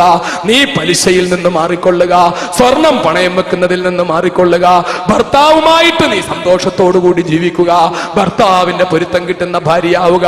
ഭർത്താവ് ഗൾഫിലായാലും അമേരിക്കയിലായാലും എവിടായാലും നീ നിന്റെ ഭർത്താവിന്റെ അസാന്നിധ്യത്തിൽ നിന്റെ ചാരിത്രം സൂക്ഷിക്കുക. അന്യപുരുഷന്മാരുമായി ബന്ധപ്പെടാതിരിക്കുക, അവിഹിതമായ ബന്ധങ്ങൾ നീ ഒഴിവാക്കുക, എല്ലാ തെറ്റുകളിൽ നിന്നും മാറി നിൽക്കുക. അള്ളാഹുവിന്റെ ഹബീബിന്റെ തൃപ്തി കിട്ടണോ, റസൂലുള്ളാഹിന്റെ ശഫാഅത്ത് കിട്ടണോ? എന്റെ പ്രിയപ്പെട്ട മുസ്ലിം ചെറുപ്പക്കാരാ, നിന്റെ റസൂലുള്ളാഹിന്റെ ചുണ്ടിൽ നിനക്ക് ചുംബിക്കണോ, നിന്റെ ഹബീബായ നബിയുടെ നിന്ന് നിനക്ക് സലാം പറയുന്നത് കേൾക്കണോ? നീ നിന്റെ ചുണ്ടിൽ പാൻപരാഗിട്ട് നടന്നാൽ നിന്റെ റസൂലുള്ളാഹിന്റെ ചുണ്ടിൽ നിന്നുള്ള സലാം നിനക്ക് കിട്ടില്ല പൊന്നുമോനെ. നീ നിന്റെ കണ്ണുകൊണ്ട് സിനിമാ തിയേറ്ററുകളിൽ പോയി നിന്റെ കണ്ണിനെ നീ ദുഷിപ്പിച്ചാൽ നിന്റെ ഹബീബായ നബിയുടെ തിരുമുഖം കാണാനുള്ള ഭാഗ്യം നിനക്ക് കിട്ടില്ല മോനെ. നിന്റെ റസൂലുള്ളാഹിയുടെ കയ്യിൽ നിന്ന് നിനക്ക് ഹൗദുൽ കൗസറിലെ പാനീയം വാങ്ങി കുടിക്കാൻ നീ നിന്റെ രാത്രികളെ ബിയർ കൊണ്ടും തെറ്റായ പാനീയങ്ങൾ കൊണ്ടും നിന്റെ വയറ് നിറച്ചാൽ നിന്റെ റസൂലുള്ളാഹിന്റെ കയ്യിൽ നിന്ന് നിനക്ക് പാനീയം വാങ്ങി കുടിക്കാൻ പറ്റില്ല സഹോദരന്മാരെ.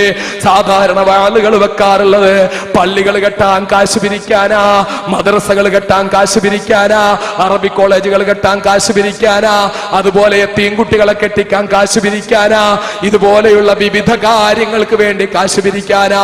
പക്ഷെ ഇവിടെ ഈ പരിപാടി സംഘടിപ്പിച്ചത് അൻവാർ വെൽഫെയർ അസോസിയേഷൻ എന്ന പേരില് കേരളത്തിലെ പട്ടിണി പാവങ്ങളായ സഹോദരങ്ങളെ സഹായിക്കാനും അവരെ സംരക്ഷിക്കാനും വേണ്ടി രൂപം കൊടുത്ത, അവരുടെ പ്രശ്നങ്ങൾക്ക് പരിഹാരം കാണാൻ രൂപം കൊടുത്ത, മുസ്ലിം യുവതയെ ഉത്ബുദ്ധരാക്കാനും അവരെ തർബിയത്തിലേക്ക് തസ്കിയത്തിന്റെ വഴിയിലേക്ക് കൊണ്ടുവരാൻ രൂപം കൊടുത്ത, എല്ലാ പാവപ്പെട്ട സഹോദരങ്ങളെയും ജാതിമത ഭേദമന്യേ സഹായിക്കാൻ വേണ്ടി രൂപം കൊടുത്ത അൻവാർ വെൽഫെയർ അസോസിയേഷന്റെ ഇവിടത്തെ യൂണിറ്റിന്റെ ആഭിമുഖ്യത്തിലാ ഈ പരിപാടി സംഘടിപ്പിക്കുന്നത്.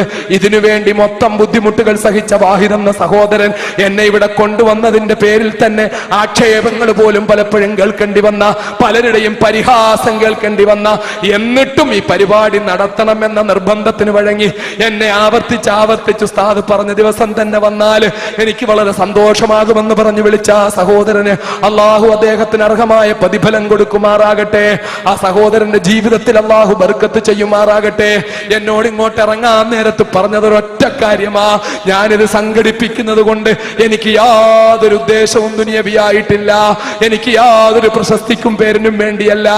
ഇത് കേട്ടിട്ട് ആരെങ്കിലും കുറെ ചെറുപ്പക്കാരെങ്കിലും ഈ നാട്ടിലും നന്നാകുമെങ്കിൽ അതിന്റെ കൂലി എനിക്ക് റബ്ബ് തരാൻ വേണ്ടിയാ, അത് മാത്രമേ ഞാൻ ഉദ്ദേശിക്കുന്നുള്ളൂ എന്ന് പറഞ്ഞ ഒരു പിരിവിന് വേണ്ടിയും ഒരു സംഭാവനയ്ക്കും വാഗ്ദാനത്തിനും വേണ്ടിയല്ലാതെ ഇവിടെ ഒരുമിച്ച് കൂടി എന്റെ പ്രിയപ്പെട്ട സഹോദരങ്ങളെ, എനിക്ക് എന്റെ സഹോദരങ്ങളോട് പറയാനുള്ളത്, തികഞ്ഞ ഒരു നയാ പൈസയുടെ പിരിവ് പോലും നടത്താതെ, നിങ്ങളുടെ ആരുടെയും പോക്കറ്റിലേക്ക് കൈകൊണ്ട് പോയിപ്പിക്കാതെ, ഒരുപക്ഷെ ഞാനൊരു മതപ്രസംഗം ആദ്യമായിരിക്കും നടത്തുന്നത് പിരിവിന് വേണ്ടിയല്ലാതെ, അങ്ങനെ ഞാൻ നടത്തുന്ന ഈ പ്രസംഗത്തിൽ നിന്ന് ഇവിടെ നിന്ന് പിരിഞ്ഞു പോകുന്ന എന്റെ മുസ്ലിം ചെറുപ്പക്കാരാ, ഒരുപാട് വേദന സഹിച്ച അനുഭവിച്ചാ ഞാൻ ഇവിടെ എത്തിയത്.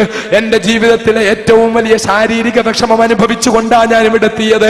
നേരത്തെ പറഞ്ഞതുപോലെ അരമണിക്കൂർ സംസാരിക്കാൻ കഴിയുമെന്ന പ്രതീക്ഷയില്ലാതെ അടച്ച തൊണ്ടയും തളർന്ന ശരീരവുമായിട്ട് നോമ്പ് കൂടിയായപ്പോൾ ആകെ തളർന്ന അവശനായ ഞാൻ ഇവിടെ എത്തിയത്. അരമണിക്കൂർ സംസാരിച്ച് നിർത്താമെന്ന് കരുതിയാ എത്തിയത്.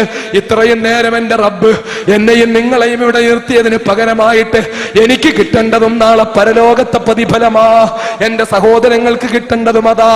അതുകൊണ്ട് ഇവിടെ നിന്ന് പോകുന്ന എന്റെ പ്രിയപ്പെട്ട സഹോദരങ്ങള്, ഇവിടെ നിന്ന് അങ്ങോട്ട് പോകുമ്പോൾ ഒരു നിയത്തോടെ എന്റെ പ്രിയപ്പെട്ട ചെറുപ്പക്കാരാ മടങ്ങണേ. ഇനി ഞാൻ പലിശ തിന്നില്ല. ഇനി സ്വന്തം മാതാവിനോട് വ്യഭിചരിക്കുന്നതിനേക്കാളും മോശമായ പലിശയുമായി ഞാൻ ബന്ധപ്പെടില്ല. ഇനി ഞാൻ സിനിമാ തിയേറ്ററുകളിലേക്ക് പോകില്ല. ഇനി ഞാൻ മദ്യപിക്കില്ല. ഇനി ഞാൻ ബിയർ ഉപയോഗിക്കില്ല. ഇനി ഞാൻ പാൻപരാഗ് ഉപയോഗിക്കില്ല. ഇനി ഞാൻ നിഷിദ്ധമായ ഭക്ഷണം കഴിക്കില്ല. ഇനി ഞാൻ പള്ളിയിൽ ജമാഅത്ത് നടക്കുമ്പോൾ ജംഗ്ഷനിലെ കലങ്ങുകളിൽ ഇരുന്നു കൊണ്ട് റോഡിലൂടെ പോകുന്ന പെൺകുട്ടികളെ നോക്കി കമന്റ് പറഞ്ഞുകൊണ്ടിരിക്കില്ല. ഇനി ഞാൻ നിഷിദ്ധമായ സംസാരങ്ങളിൽ ഏർപ്പെടില്ല. എന്റെ സമയം ഞാൻ പാഴാക്കില്ല. ഞാൻ എപ്പോഴാണ് മരിക്കുന്നതെന്ന് എനിക്കറിയില്ല. മരണം ഏത് നിമിഷമായി എന്നെ വന്ന് പിടികൂടുന്നെന്ന് എനിക്കറിയില്ല. ഞാൻ മരണത്തിൽ പിടിക്കപ്പെട്ടാൽ, മരണത്തിന്റെ ഹസ്തങ്ങളിൽ അകപ്പെട്ടാൽ പിന്നെ എന്നെ രക്ഷിക്കാൻ ആരെ കൊണ്ടും കഴിയില്ല. അതുകൊണ്ട് മരിക്കുന്നതിന് മുമ്പ് എനിക്കൊരു മോമിനാകണം, എനിക്കൊരു ഉറച്ച സത്യവിശ്വാസിയാകണം, എനിക്ക് അള്ളാഹ്ക്ക് തൃപ്തിപ്പെട്ട മോമിനാകണം. ഞാൻ പലപ്പോഴും വേദികളിൽ പറഞ്ഞു കേട്ടിട്ടുള്ളതാണല്ലോ. ജയിലിലിരിക്കുന്ന സമയത്ത് എനിക്ക് വന്ന കത്തില് വയനാട് ജില്ലയിലെ കുഗ്രാമത്തില്, കറണ്ടില്ലാത്ത കുഗ്രാമത്തില്, ഒരു ചെറ്റക്കൂരയില് നന്നായി എഴുത്തും വായനയും അറിയാത്ത ഒരു പാവപ്പെട്ട സഹോദരി അക്ഷരത്തെറ്റുകളോടെ മുഷിഞ്ഞ ഇല്ലെങ്കിൽ എനിക്ക് ജയിലിലേക്ക് എഴുതി അള്ളാഹുവിന്റെ ഹബീബിന്റെ പേരില് സ്വലാത്ത് ചൊല്ലാൻ പറയുന്ന നിങ്ങളുടെ പഴയ കാസറ്റുകള്, എന്റെ വീട്ടിൽ TV ഇല്ല, എന്റെ വീട്ടിൽ CD വെക്കാൻ വഴിയില്ല, എന്റെ വീട്ടിൽ കറണ്ടില്ല, അതുകൊണ്ട് ബാറ്ററിയിൽ ഉപയോഗിക്കുന്ന പഴയ ഒരു ടേപ്പ് റെക്കോർഡറില് നിങ്ങളുടെ പഴയ കാസറ്റ് കൊണ്ടിട്ടിട്ട് അത് കേട്ട് റസൂലുള്ളാഹിന്റെ പേരിൽ സ്വലാത്ത് ചൊല്ലാൻ നിങ്ങൾ പറയുന്നത് കേട്ട് ഞാൻ സ്വലാത്ത് ചൊല്ലാൻ തുടങ്ങി.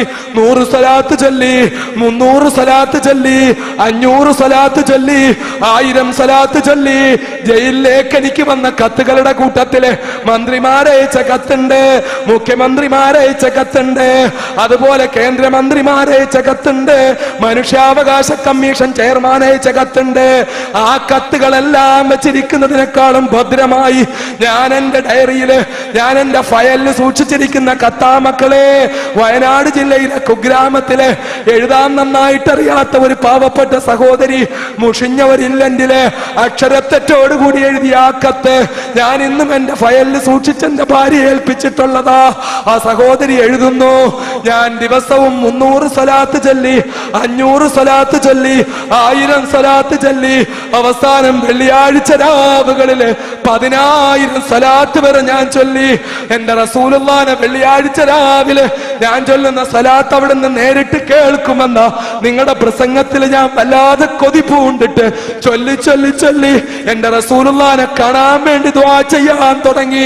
ഒരു വെള്ളിയാഴ്ച രാവ് ഞാൻ ഇശാ നിസ്കരിച്ചിട്ട് ഒരു ഇരിപ്പിരുന്നു നിസ്കാരപ്പായില് ഒളുവെടുത്തുകൊണ്ടിരുന്ന, ഒളുവോടുകൂടിയിരുന്ന ആ ഇരിപ്പില് സ്വലാത്ത് ചൊല്ലി ഞാനങ്ങ് മയങ്ങിപ്പോയി.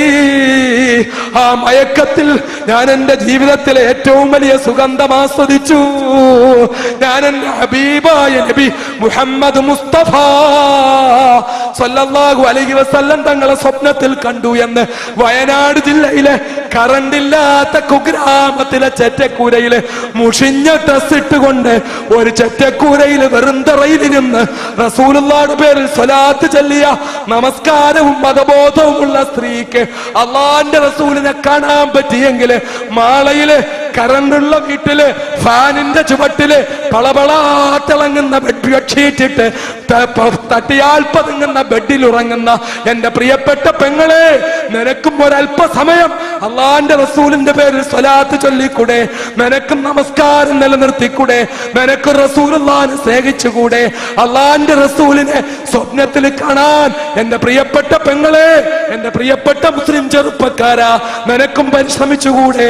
അള്ളാന്റെ ഹബീബിനെ ഇഷ്ടപ്പെട്ടുകൂടെ? ആ ഒരു അധ്വാനം ഈ നാളത്തെ മുഹറം 10 രാവായി ഇന്ന്. എത്രയോ സംഭവങ്ങൾ ഉറങ്ങിക്കിടക്കുന്ന രാത്രി. ആദം നബി അലൈഹിസ്സലാം മുതൽ ഈസാ നബി അലൈഹിസ്സലാം വരെയുള്ളവരുടെ ചരിത്രങ്ങളിൽ അങ്ങേയറ്റം അഭേദ്യമായി ബന്ധപ്പെട്ട് കിടക്കുന്ന മുഹറം 10 രാവ്.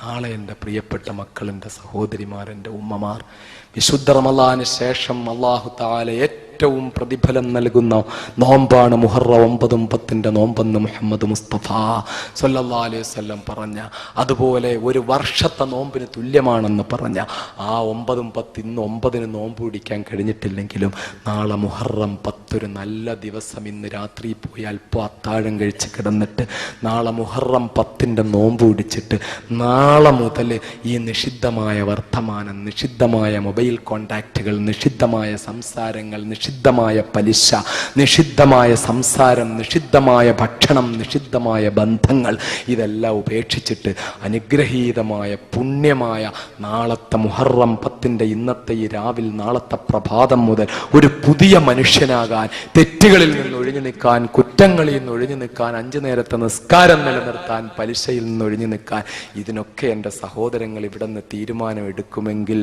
ഇൻഷാ അല്ലാഹ് ഈ രാത്രിയിൽ ഞാൻ സുഖമില്ലാതെ ഇത്രയും ബുദ്ധിമുട്ടിയതും നിങ്ങളെല്ലാം ഇവിടെ ഒരുമിച്ച് കൂടിയതും ഇത് സംഘടിപ്പിച്ചതും അൻവാർ വെൽഫെയർ അസോസിയേഷൻ എന്ന സംഘടന കേരളത്തിലാകമാനം പ്രവർത്തനം ആരംഭിച്ച് നടന്നുകൊണ്ടിരിക്കുക. കൊല്ലം, തിരുവനന്തപുരം, എറണാകുളം ജില്ലകളിൽ ശക്തമായ പ്രവർത്തനം. നിരവധി പാവങ്ങൾക്ക്, നിങ്ങൾക്ക് വിശ്വസിക്കാൻ കഴിയില്ല, ഒരു കിടക്കാനിടമില്ലാതെ വാടക വീട്ടിൽ കിടക്കുന്ന നിരവധി പേർക്ക് 4 സെന്റ് ഭൂമിവേദം ഇതിനകം വിതരണം ചെയ്തു. ഒരുപാട് അനാഥ കുട്ടികളെ കെട്ടിക്കാൻ സഹായിച്ചു. ഇങ്ങനെയൊക്കെ നിരവധി കാര്യങ്ങൾ ചെയ്തിട്ടുള്ള ഈ സംഘടന, ആ സംഘടനയ്ക്ക് തൃശ്ശൂർ ജില്ലയിൽ മൊത്തം അതിൻ്റെ പ്രവർത്തനം തീവ്രവാദം നടത്താനും ഭീകരവാദം നടത്താനും ബോംബുണ്ടാക്കാനും ഒന്നുമല്ല, പട്ടിണി കിടക്കുന്നവരെ സഹായിക്കാൻ, കിടപ്പാടമില്ലാത്തവരെ സഹായിക്കാൻ, മുസ്ലിം ചെറുപ്പക്കാരിൽ തർബിയത്തിൻ്റെ, തസ്കിയത്തിൻ്റെ പ്രകാശമെത്തിക്കാൻ, അതിനെൻ്റെ സഹോദരങ്ങൾ ആ സംഘടനയുടെ യൂണിറ്റുകൾ ഉണ്ടാക്കണമെന്നാവശ്യപ്പെട്ടുകൊണ്ട്, അതുപോലെ പ്രതിസന്ധി ഘട്ടങ്ങളിൽ ശക്തമായി നിന്നുകൊണ്ട് രംഗത്ത് വന്നിരിക്കുന്ന, തെക്കൻ കേരളത്തിൽ മാത്രം പ്രവർത്തിച്ചുകൊണ്ടിരിക്കുന്ന മഹൽ ഇമാം ഐക്യവേദി എന്ന ഇമാമുമാരുടെ സംഘം, അതിലെൻ്റെ പ്രിയപ്പെട്ട സഹോദരങ്ങൾ പങ്കാളികളാകാൻ പരിശ്രമിക്കണം, പണ്ഡിതന്മാർ എന്ന് പ്രത്യേകം ഓർമ്മിപ്പിച്ചുകൊണ്ട് ഈ രാത്രി ഫലവത്താകാൻ വേണ്ടി, എൻ്റെ ഈ വിളിച്ചുകൂവലും ഈ സമയവും ഈ അധ്വാനവും ഫലവത്താകാൻ വേണ്ടി, നിങ്ങളുടെ ഈ ഒരുമിച്ച് കൂടൽ ഫലവത്താകാൻ വേണ്ടി ഇൻഷാ അല്ലാഹ് ഇന്ന് ഈ രാത്രി മുതൽ, ഈ മുഹറം 10 രാവ് മുതൽ ഒരു പുതിയ മനുഷ്യനാകാൻ, തെറ്റുകളിൽ നിന്ന് ഒഴിഞ്ഞു നിൽക്കാൻ, കുറ്റങ്ങളിൽ നിന്ന് ഒഴിഞ്ഞു നിൽക്കാൻ, സിനിമാ തിയേറ്ററുകളിൽ നിന്ന് വിട്ടു നിൽക്കാൻ, നാടകശാലകളിൽ നിന്ന് വിട്ടു നിൽക്കാൻ